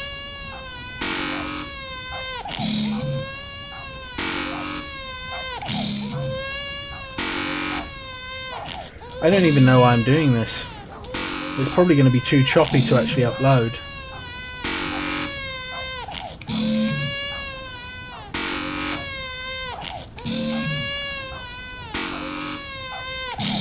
You know, it doesn't matter how long it takes, even if the video's working, it's probably going to take like between 8 and 12 hours to even render. Then I've got to sit down and go through 5 hours of Space Station 13 forensics. Either that, or I can just wait for the video to render on this computer and go and watch One Piece. Then wake up before work this evening to find out the video hasn't rendered and the computer has crashed.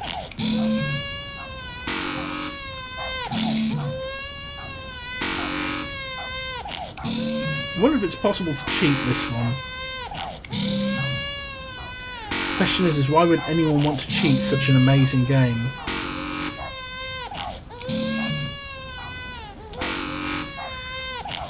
By the way, I'm also playing Star Sector at the moment. I've been playing it for quite a while and I still love it. I don't really know what to do in terms of a Star Sector video though. I want to make a Let's Play video, but you know, I have a feeling that might be boring for people. I don't know. People don't seem to like my current Let's Play videos, but those who've watched it, they've got quite a large amount of watch time, so it really depends. It really depends on what you actually want.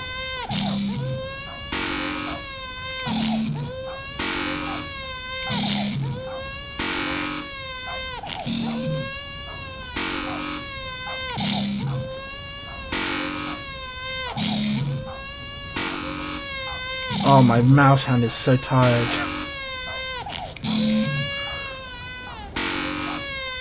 My other hand is tired as well, and it's like I can feel the bones grinding against each other.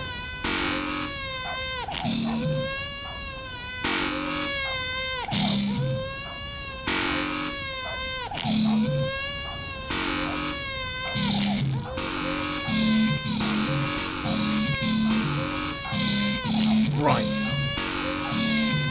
I don't know if I'm able to pee. I don't think I will be able to, so it's not even worth risking at this point. I'm just stuck between two freaking buttons in a freaking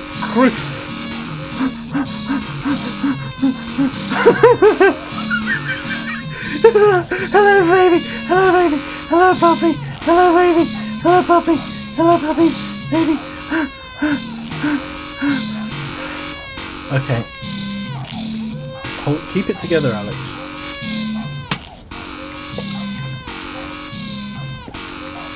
I might just end up peeing myself.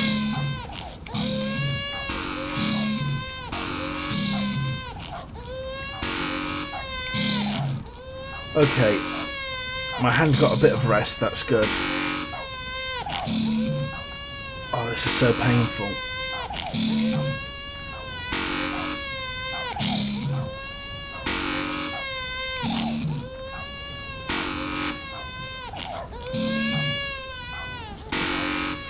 You know what this teaches us? That if we blindly followed instructions in the first place, we wouldn't be in this mess.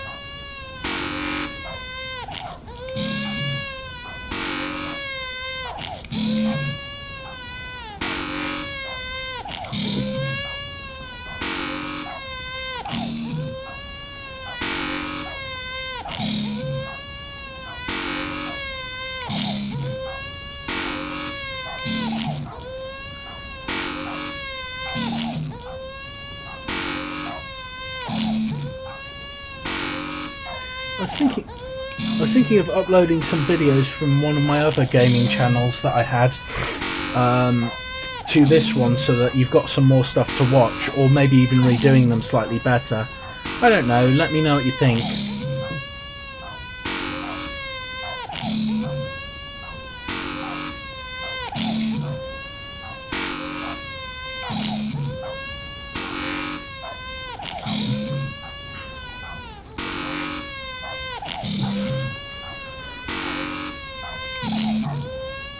I miss my narrator. I have a feeling he'll abandon me for the final hour.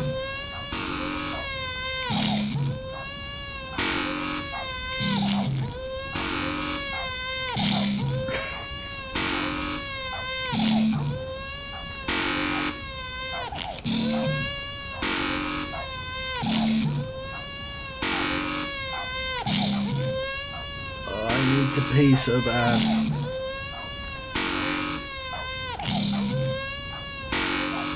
You can bet your ass that before, as soon as I finish making this, I'm going to go for the nicest, longest, amazingest pee in the world. You don't really appreciate the power of peeing until you can't do it.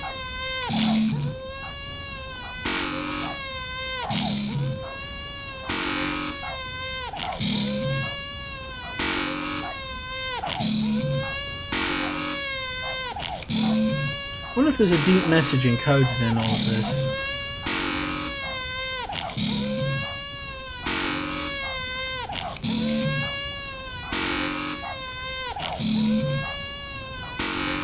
What if I approach this from a new perspective and pretend that this is the first time that I've ever played this?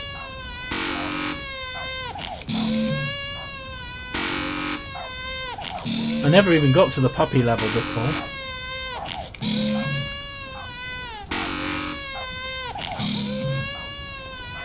And I'm happy. Stanley was happy. He could go outside. Maybe I'll go outside after this, take a little walk, have a cigarette. Look at the beauty of the world and appreciate life. In many ways, this is teaching me a valuable lesson about the hell that computer games actually are for the psychology.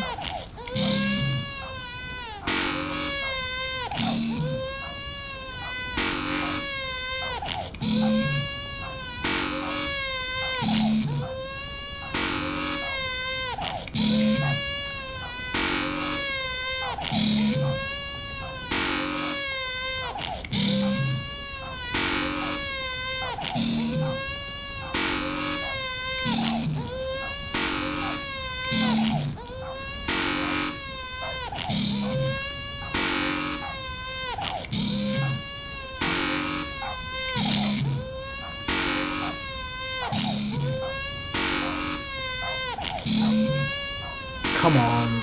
Say something. Give me an... You've got an hour remaining, Alex.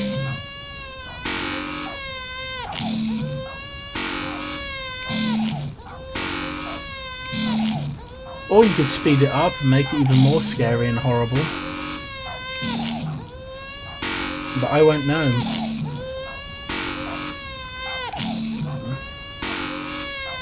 All I know is that there are only 2 things I need to do.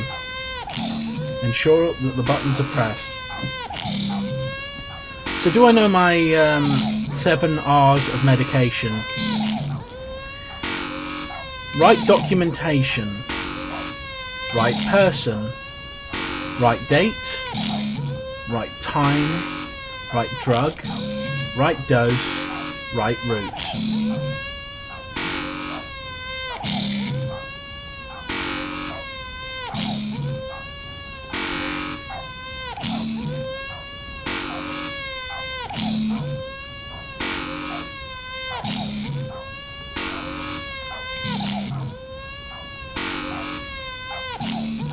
People also have the right to refuse when it comes to medication as well.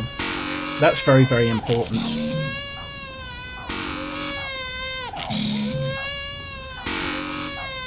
Right, so now I'll probably tell... The joy of artistic expression must be even stronger now. Drink it instead. Few people on this planet will ever get such an experience. Here, through space and time, the universe unravels itself at your feet. This is the one true meaning of life. Okay, so what do I do normally when I get home from work? Okay, so when I got off the bus, I get out of the co-op.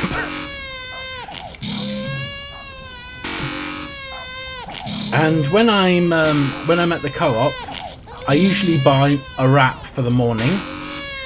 I quite like the American chicken wraps; they're quite nice. And then I will grab some, like usually a beverage of some kind, and I'll walk home. I might smoke on the way home, I might not. It depends on how stressful the shift has been. And then I'll lie awake in bed after cleaning my teeth and hope everything's getting better. I think the thing is, normally I put on an anime, and recently I've been watching One Piece.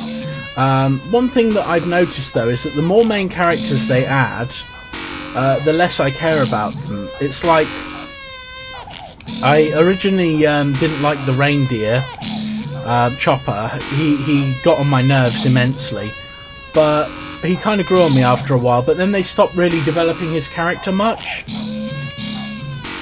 and after that, it's like I didn't really care too much for I didn't really care too much for Brook the skeleton until I got to know his backstory and character. Then he was amazing, but now I just hate him. He's like a pointless character. I really loved Frankie when he was brought in, but ever since he turned into a gigantic shouldered Cybertron, I'm not really interested in the character anymore.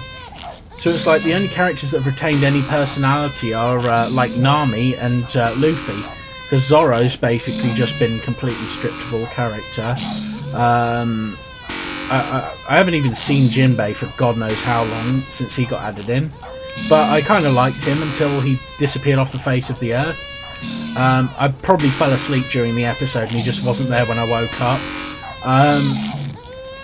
But it's kind of one of those things where I don't think that they've I don't think they're doing a lot for One Piece at the moment.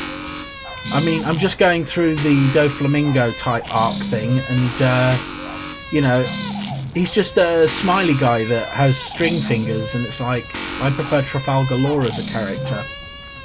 But you know, that's life. Anyway, I usually watch an episode or two of that before I go to sleep. Then I stress out because I usually have work the same night. And on my nights off I work as well. I try and work about 80 hours a week, and yes, I do count this in as work in terms of this kind of game, because I'm doing it for a video, not for my own enjoyment.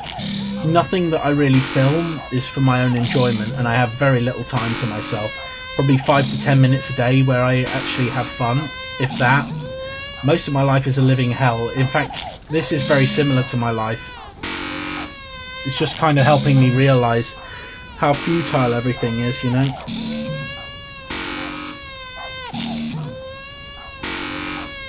I think I've got about an hour left.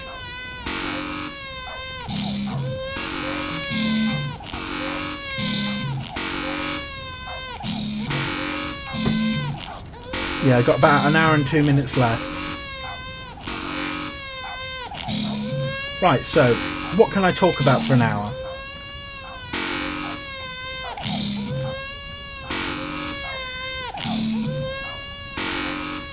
I don't know.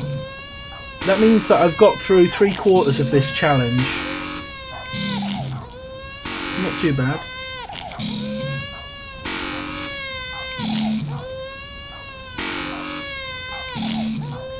But why anyone would go through this, God only knows.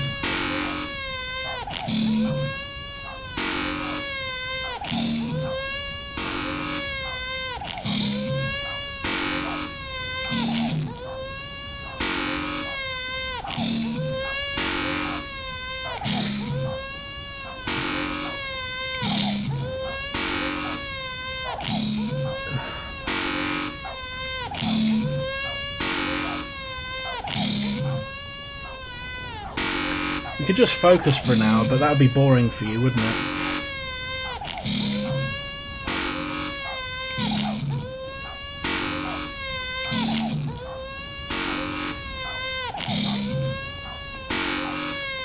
Okay, just an hour more of this chaotic monstrosity and mess.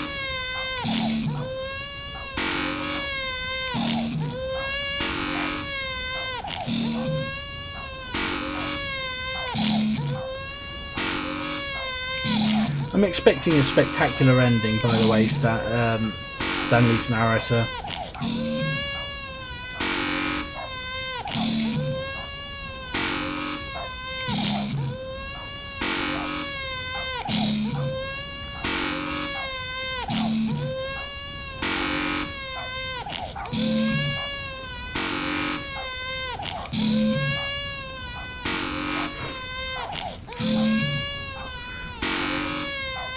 You know what?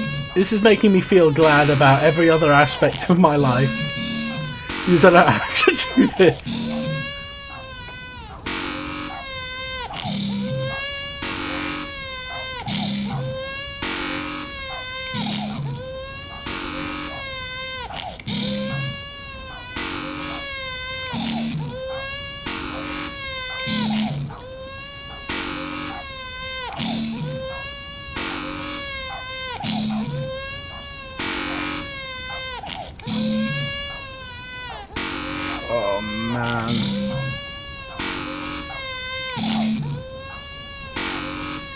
This is hard. So I know the tomorrow monologue's about 1 minute long. If I said that 60 times, that'd be 60 minutes.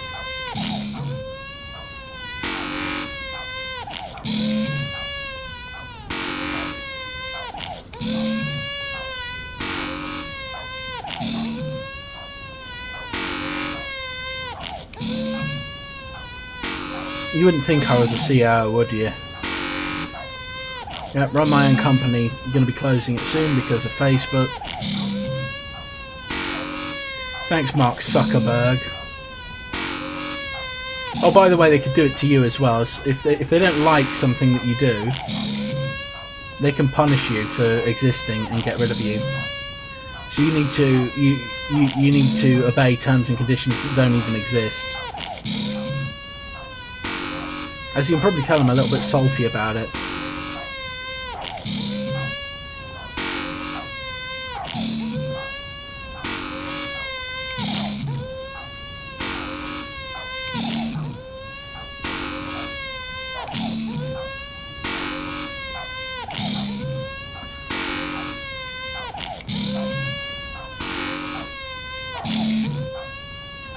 Man, I can't wait to brush my teeth, change my life, clean my room, do all the things that they ever promised me in the movies. I watched Dune the other day with my partner. It was really good, and I was surprised at the fact that she actually enjoyed it, which was scary. I was shocked because even though it's one of my favourite films, it's very boring. It's like, I know that David Lynch doesn't like it, but I don't like any of his work apart from Dune.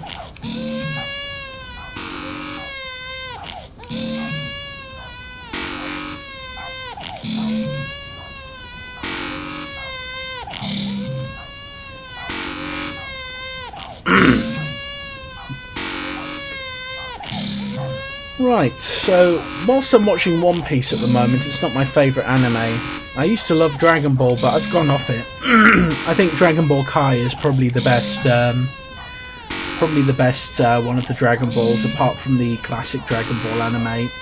I don't really like Z anymore. I used to love Vegeta and Piccolo, but now I've gone off them and I like Krillin. It's like, whoa.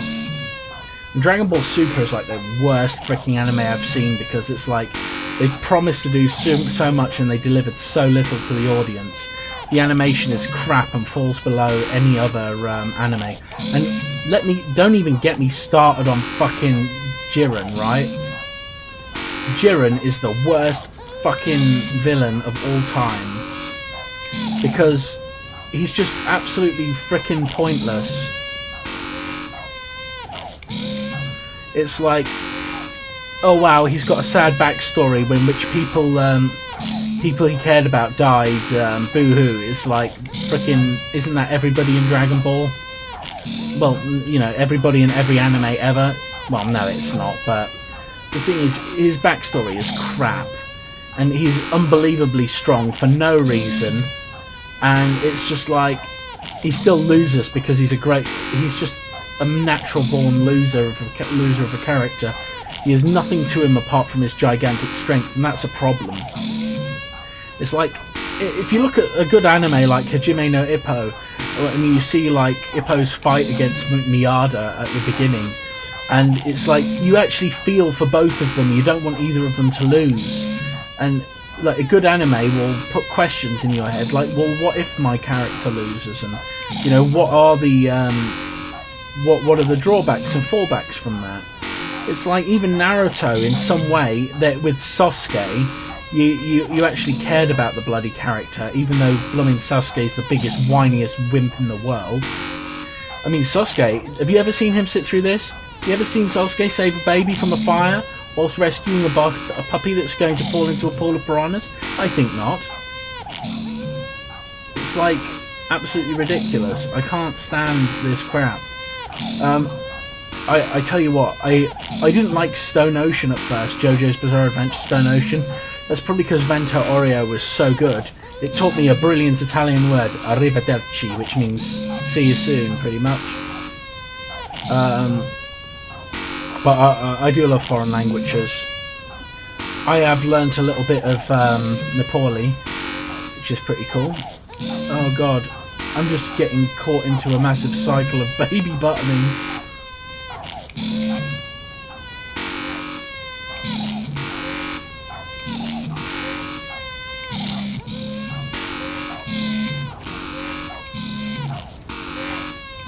Oh god. So I've only burnt through seven minutes of this torture. I was expecting it to be at least 10. So what we're going to do is we're going to try and fake second wind in my head. So this is the first time I've seen the buttons, this is the first time I've seen the baby. I've got to keep the baby and the puppy alive. Right, got ya. So I've only just got to the room and everything is fine. And I've got to save the baby from the flames and this one. I'll tell you something else which is annoying. Final Fantasy X, you ever play that? It's a fantastic game, even though it's like 90% bloody Tidus whining in cutscenes, right?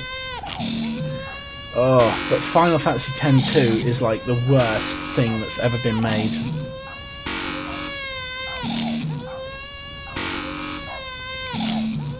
You know, if this was just 1 hour long, it would be bad enough.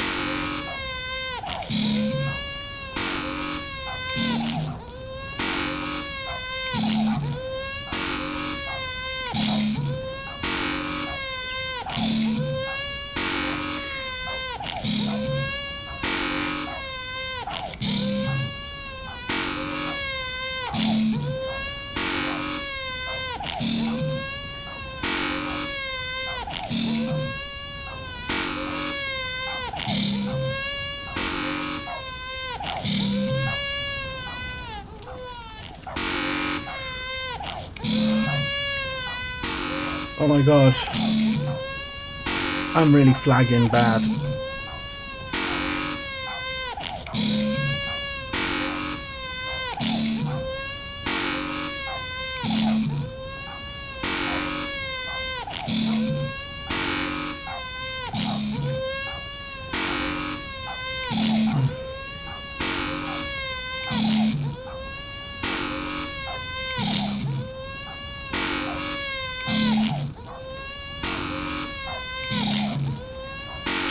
You have no idea how much this hurts my arm.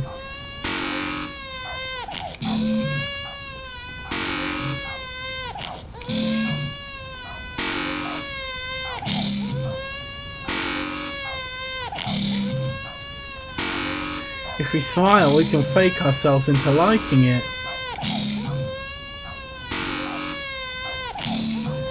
The ultimate test of psychological endurance. I really want to run into the fire myself at this point.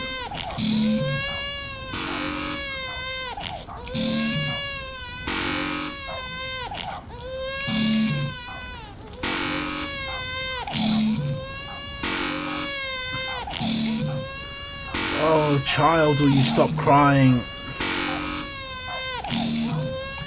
It is what it's like being as a parent, though. So being a parent has probably helped me.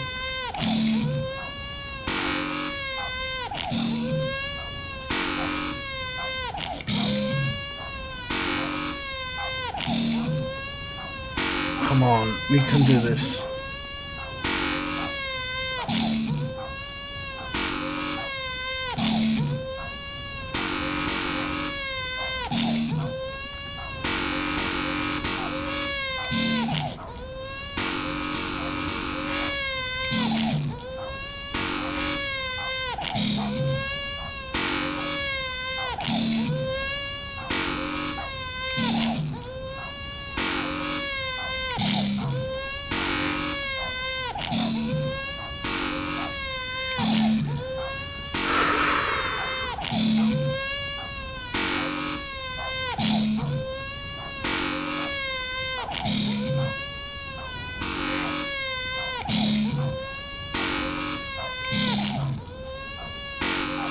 Do miss the narrator.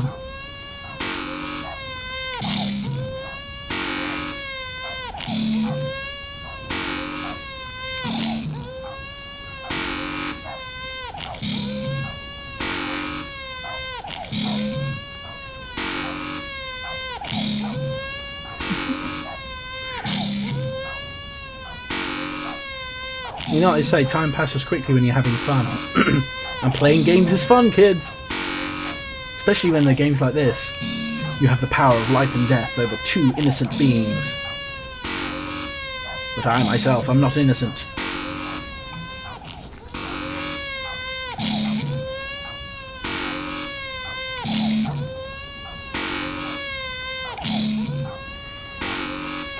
Oh god, the pain.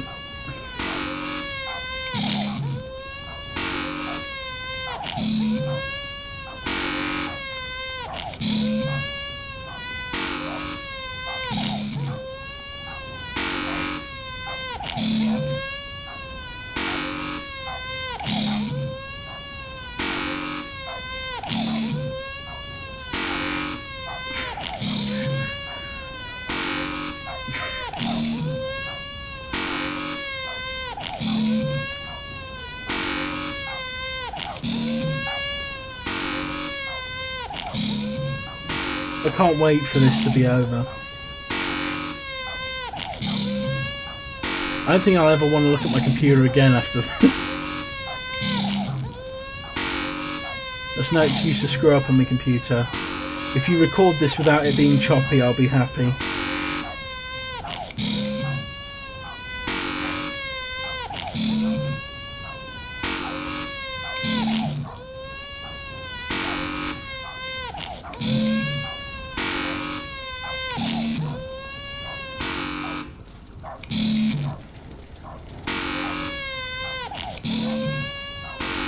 It's nice that it occasionally gives you a bit of respite from the screaming because the game bugs out.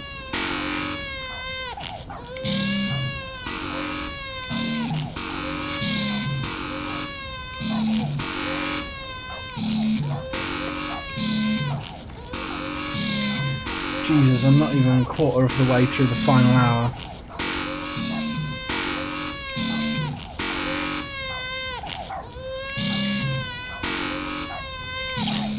Oh man.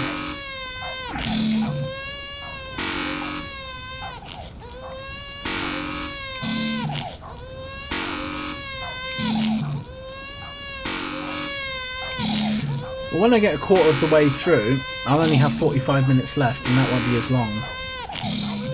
Every minute that passes. I wonder how high I can count before the narrator starts talking. 1, 2, 3, 4, 5, 6, 7, 8. I know we said this would go on for 4 hours, but what if you never stopped? Think about it. You could just keep going forever. Visitors would come from around the world to see the man who never stopped pushing the buttons. You would be famous. That's what you've always wanted, right? To be famous. That and the surging power of artistic beauty to flow through you for all of eternity. You could have both of these things. We'll talk about it when you get there. Okay, so 1, 2, 3, 4, 5, 6, 7, 8, 9, 10, 11, 12, 13, 14, 15, 16, 17, 18, 19, 20. It's almost like 21. You'll be recording this. 23, 24, 25, 26, 27, 28, 29, 30, 31, 32, 33, 34, 36, 37, 38, 39, 40.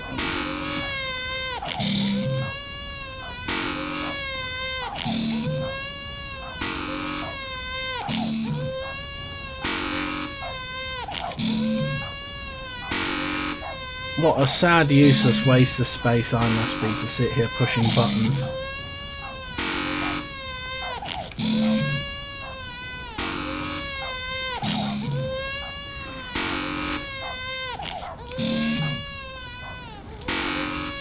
Oh, stop cramping out!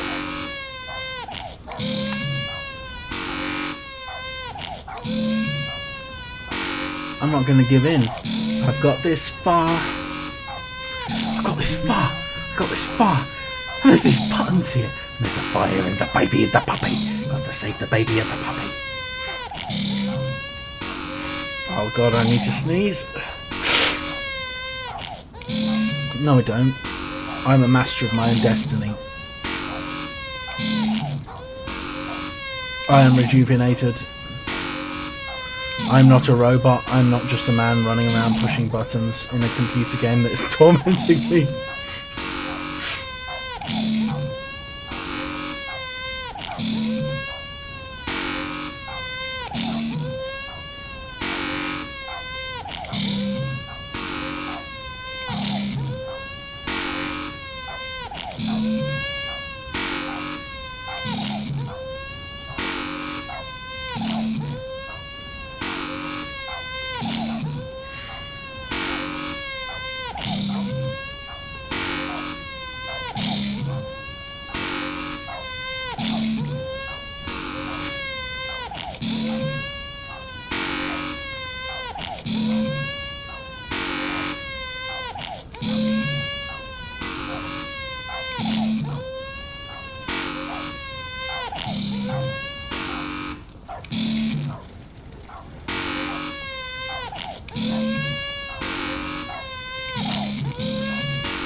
This is literally hell. you know, John Paul Sartre, he said hell is other people, but then again, he'd never played this game.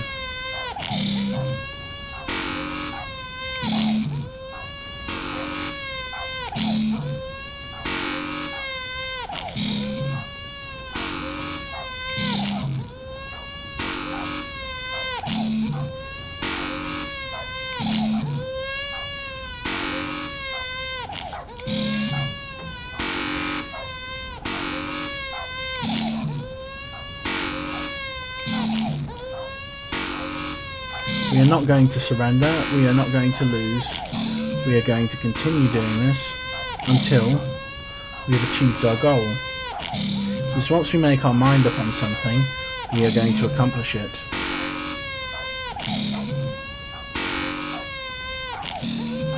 Thing is, my audience deserve to see this ending.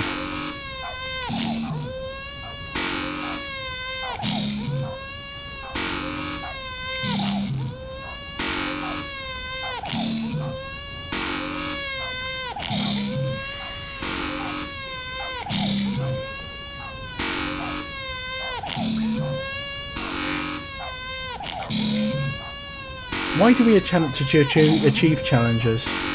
Because they're there. Or I could do with a nice juicy steak. Maybe I'll have that after this. I've got one in the fridge. That'd be nice. Can have a nice steak, have a smoke while I'm waiting, then come up to bed, put on an episode or two of One Piece. After setting this video up to edit, go to rest. Sounds like a really perfect evening to me.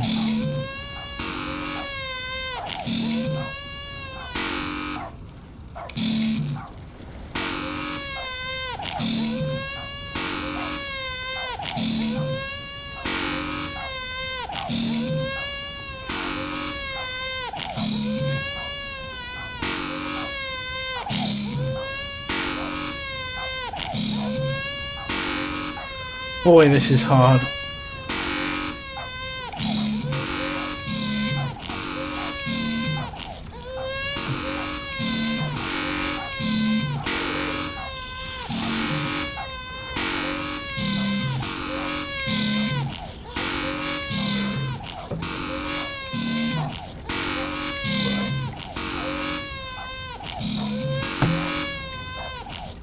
Okay, we're a third of the way there, guys.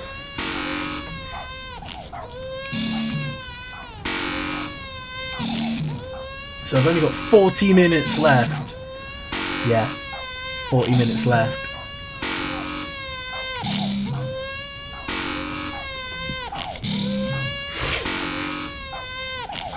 Once there was a young man called Stanley, and he sat in his office pushing buttons all day. One day when Stanley was sitting in the office, he realised he had been there for quite some time, and that no orders had come in through the monitor. I missed a part of the story out.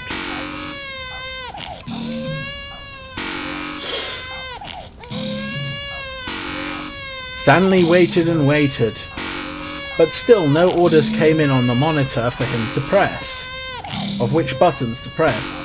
So Stanley decided to take a step out of his office. Stanley looked around but could not see any of his co-workers anywhere. So he decided to go to the meeting room. No!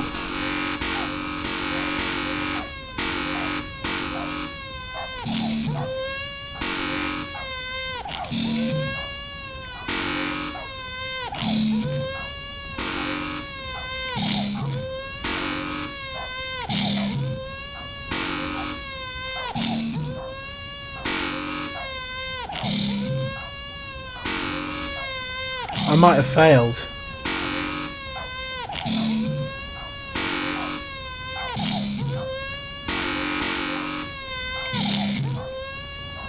Or maybe I saved the baby just before it was completely burnt up.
You know, I'll never think any job is boring again.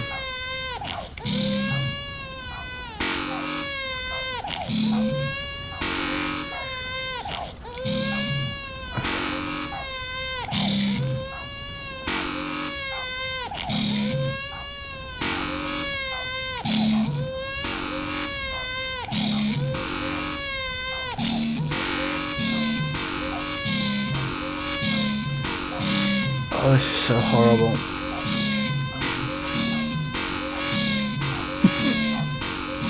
It's like its own song.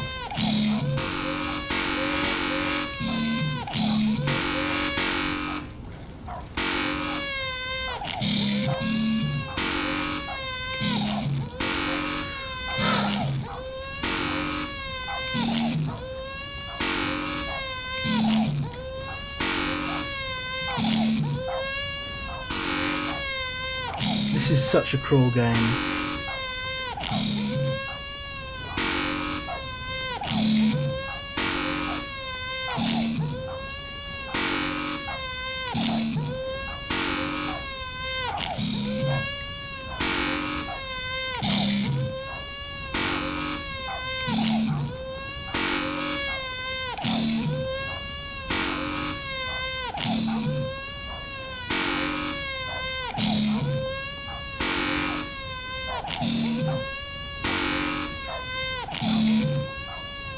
I'm sure the sounds change. Maybe it's just my mind teaching me how to cope with this.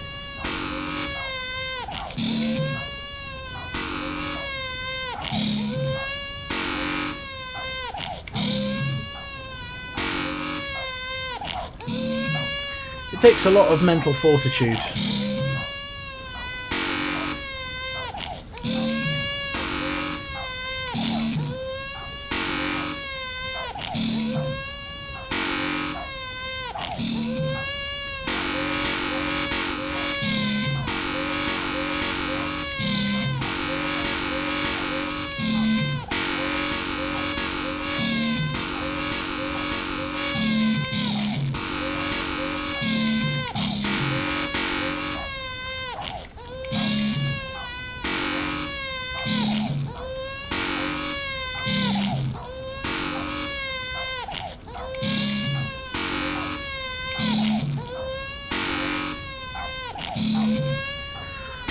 Oh boy.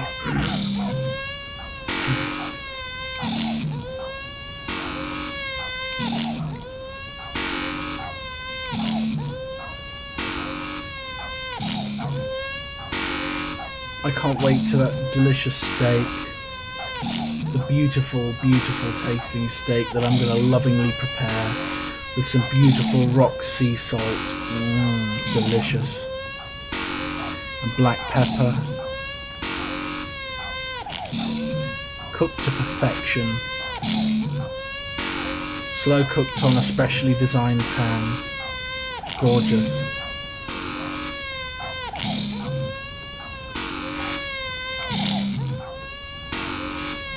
I might just go and eat this cheese slices though that I've got.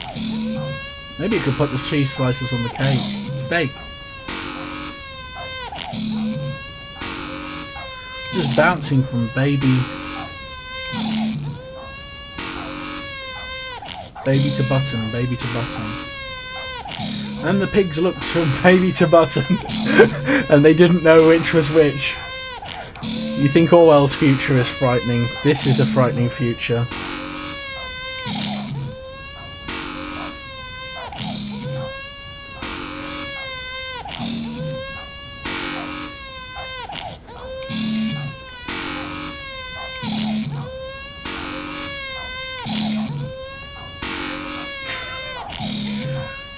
This is pain.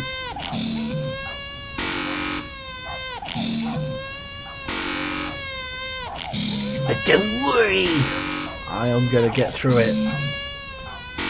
He'll probably tell me at the end that actually I didn't pass at all and that I failed. But at least I'll get that ending.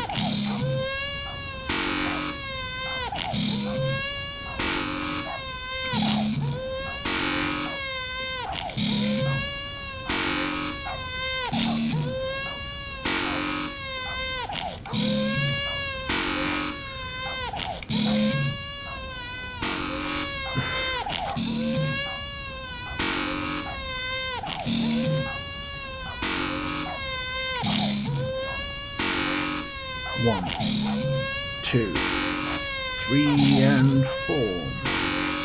I declare a puppy war. Will he sink or will he float? He's in a bucket, not a boat. 2, 3, 4. I declare a baby war. Will he walk into the flames, and will I be held to blame? If we keep this pressing up, we're sure to save at least the pup. However, I can only say maybe when it comes to saving the baby. Now we're going back and forth. The baby's running with full force. The baby cries and the puppy barks. I wish I was outside in the park. Why am I playing this stupid game? Questioning all except my name. I feel like I wish I had some meth, because I will beat my untimely death. Now I'm getting really tired. I need some energy drink to get wired. If I don't stop doing this thing, I'll go mad and jump off a freaking cliff.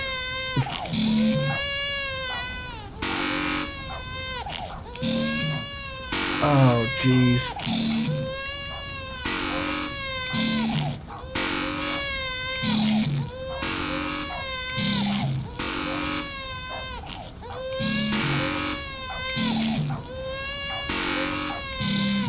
Come on, phone, at least keep your screen on long enough for me to see. Right, I've only got half an hour left. I have only got half an hour left. I need to complete this before my death.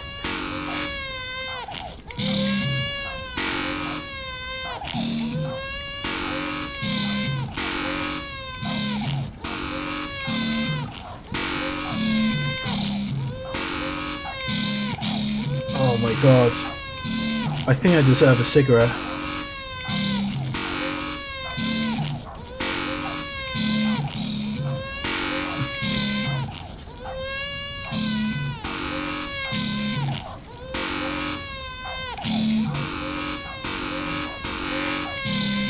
This is so hard.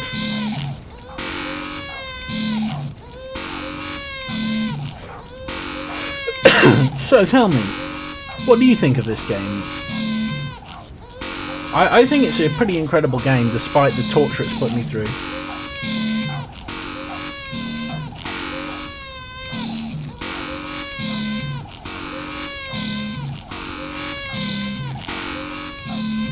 We will save you. We will save you.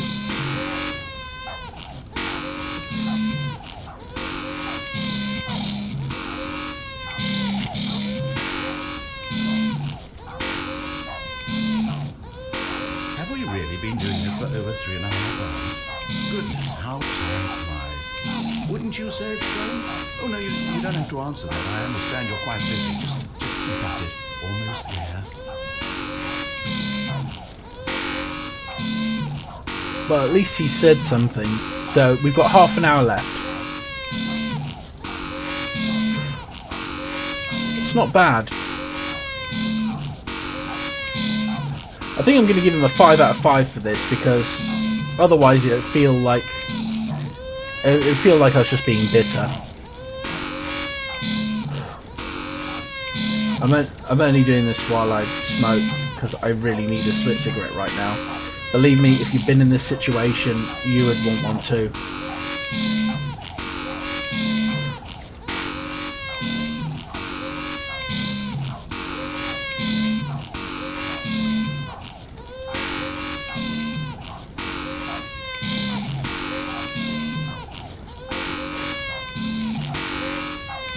Thing is, this just goes to prove that the main character is Stanley, that the player, the protagonist, is Stanley. So I've been doing it for 3.5 hours.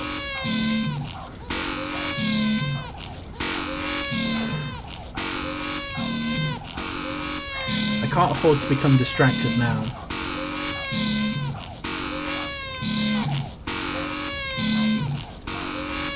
This is so horrible.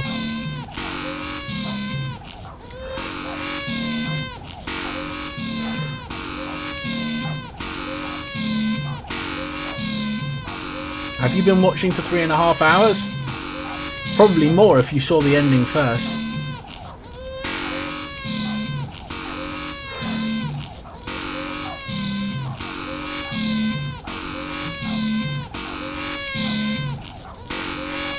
You know, I'm doing this for all the people who play this game, so that they don't have to do it and they can see this wretched ending.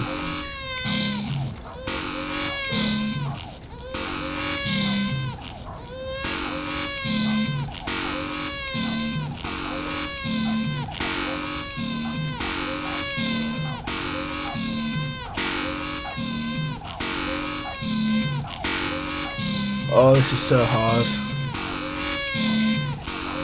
Just the sheer mental torture.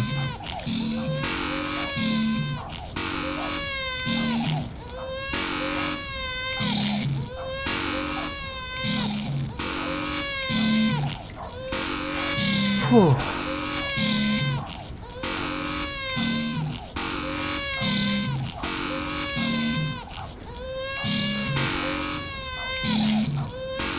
The puppy is slower than the baby.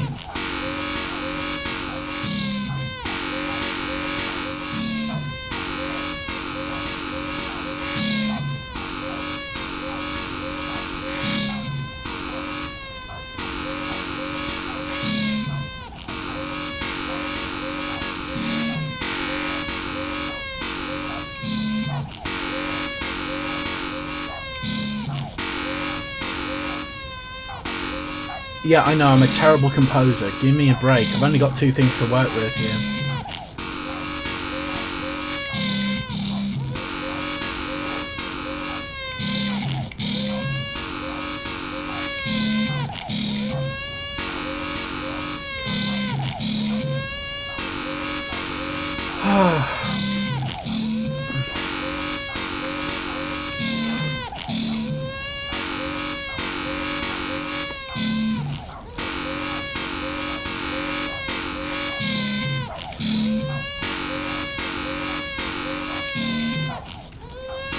Okay, got about 20 minutes left. Once upon a time, once upon a time, there was a man whose mission was to push lots of buttons. He was trapped in a room with a baby and a puppy, both of whom he had to keep alive.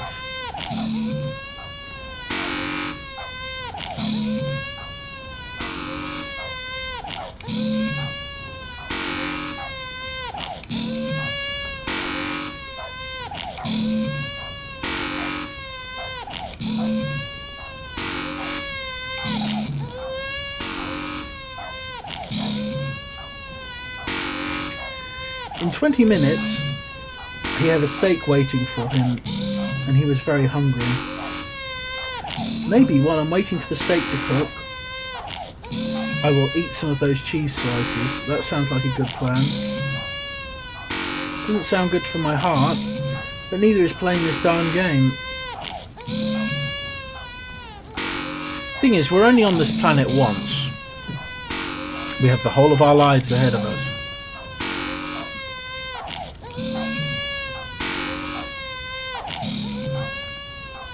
Is it right that we spend all of our time playing games?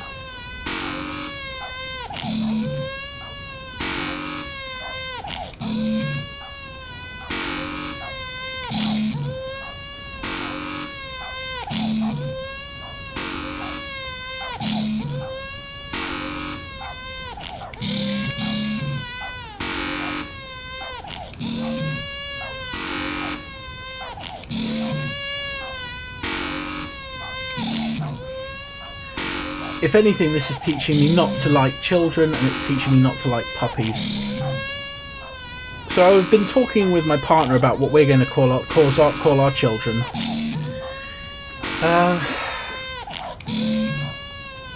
My first child is called James. James Terence Christopher Downs. He's one of my favourite people in the world. I haven't seen him in a long time though.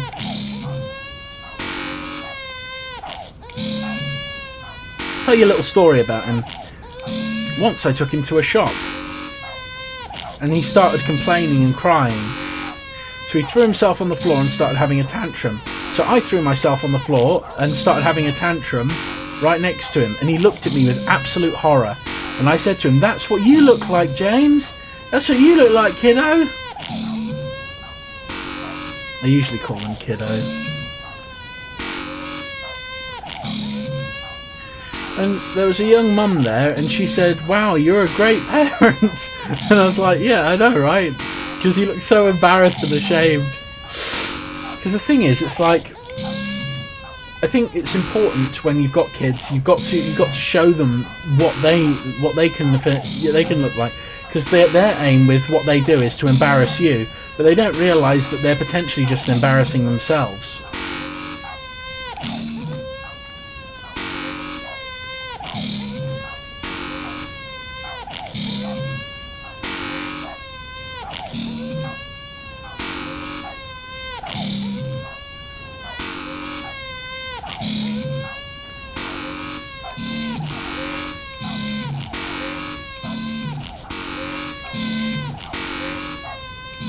Right, we've got 20 minutes left.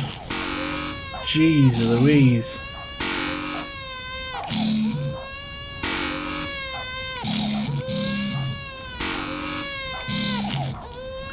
Oh, this is horrifying.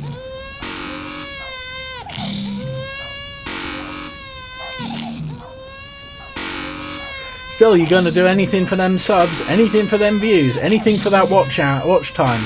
Anybody who likes me, just watch the video from start to finish before you go to bed and fall asleep to me going absolutely mental pressing these buttons. Do it with the sound off, I don't care, just anything for that watch time.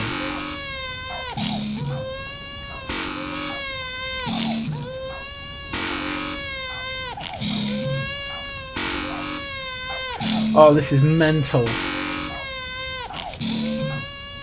Soon it'll be 15 minutes though.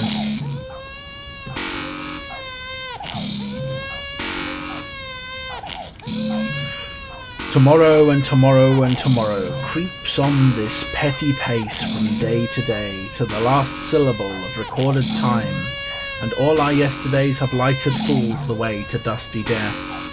Out, brief candle, life is but a passing shadow, a poor player who struts and frets his hour on the stage, then is heard no more. It is a sad tale told by an idiot, full of sound and fury, signifying nothing. And again with me, you probably know it off by heart by now.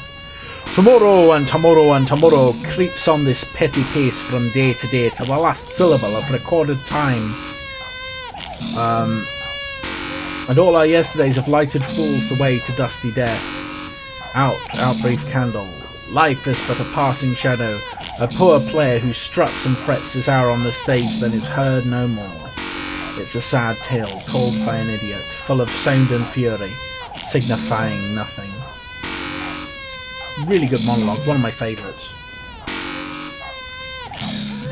So, in terms of like doing my Peter Jordanson voice, basically all I do is I sort of bring my voice back into the back of my throat.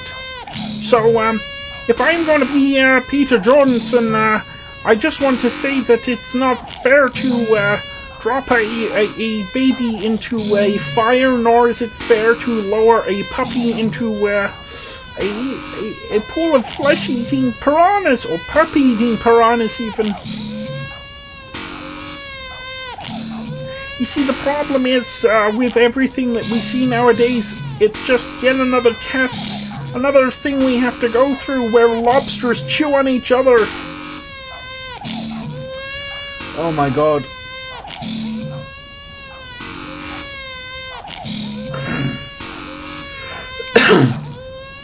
And they say people aren't like lobsters.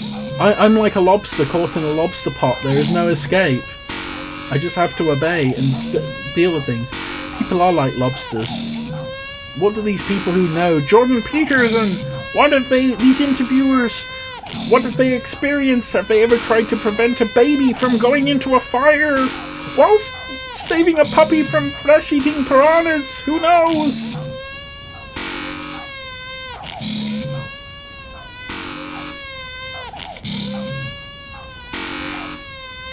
If only I'd gone through the door on my left and gone through the meeting room.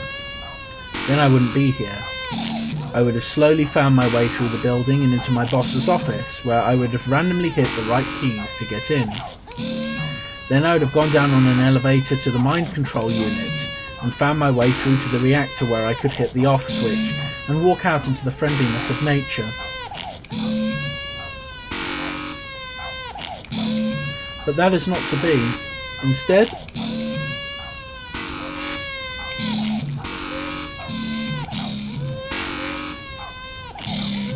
"15 minutes left, guys," approximately.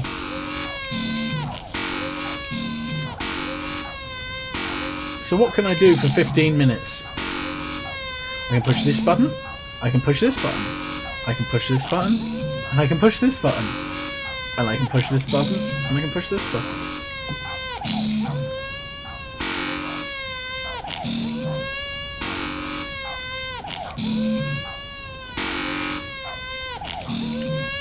You know, anyone who plays those crappy mobile games where you just push on things to gain your money and stuff like that, it's not much different from this. And it's much less rewarding. Because at least I know I'm getting something out of it at the end and you're going to lose. What do I know about that? Well, I played several of those mobile games, you know. And they never had a good effect on my brain.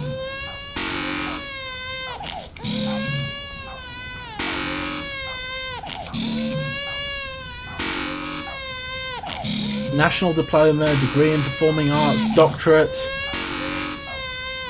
What does it matter?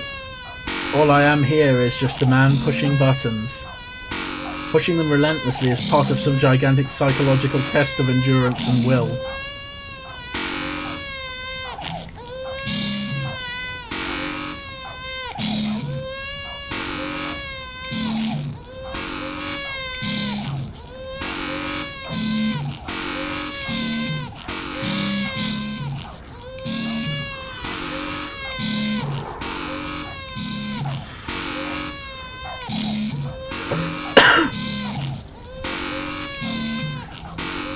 If you got this far, you must be really invested in this.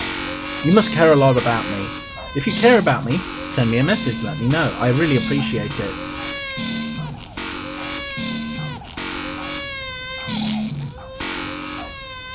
Come on, I can do this.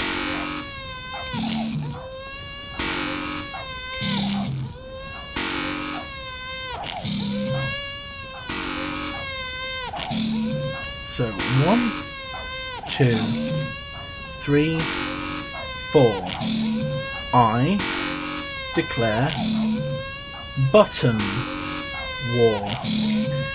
Why is it that I push on buttons until I die? What is the purpose of doing this task? That I wonder, and that you ask. Even I don't know myself. I could be playing Dungeons and Dragons as an elf. Yeah, I know I'm cheating a little bit. It's pretty hard to write good poems.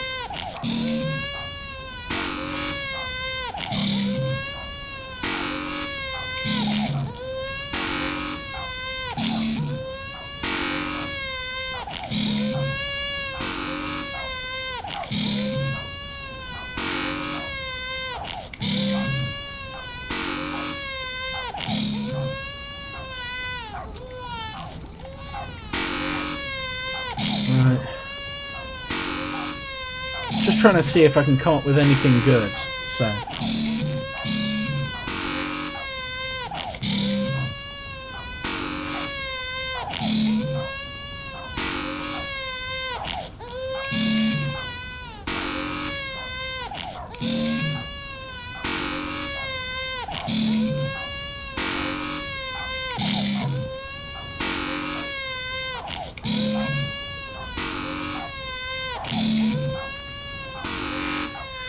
The puppies dropping down.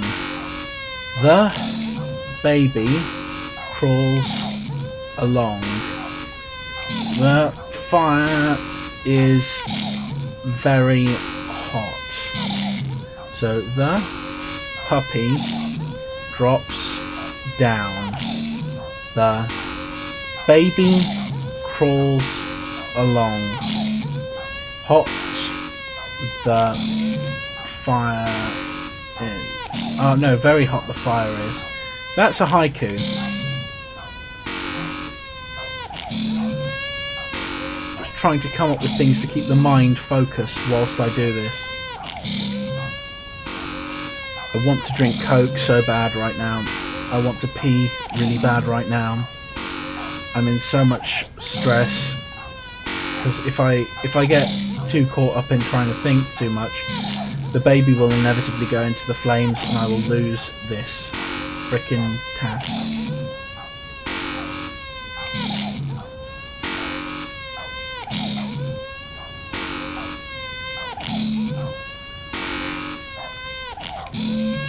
I really think I deserve to win at this point.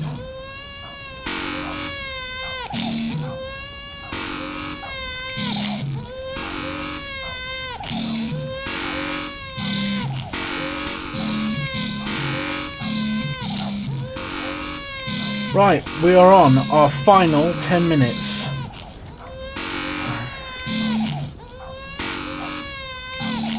So, we're going to see if we can hit these 1,000 times. 1, 2, 3, 4, 5, 6,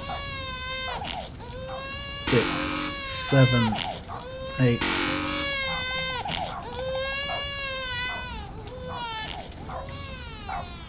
You heartless bastard. Did you do it because you hate babies or purely to spite me? No. Because if it's the latter, well, I don't know what to do. I'm completely out of ideas. I can't think of a single thing that might improve the experience for you. I'm not even going to try. I'm out. I'm done. It's over. Thank you for playing. Your input was extremely valuable. Oh, hey, since my game was so awful, why don't we play someone else's game? Just to ease the pain. Let's see. What do we have here? Yes. I was so close. Seems like it'll work. Let's give it a shot. I was so close. I was so close. And I failed. I don't want to play... Well, Stanley, is this any better? I don't want to play my own At last, craft. the one thing you've always...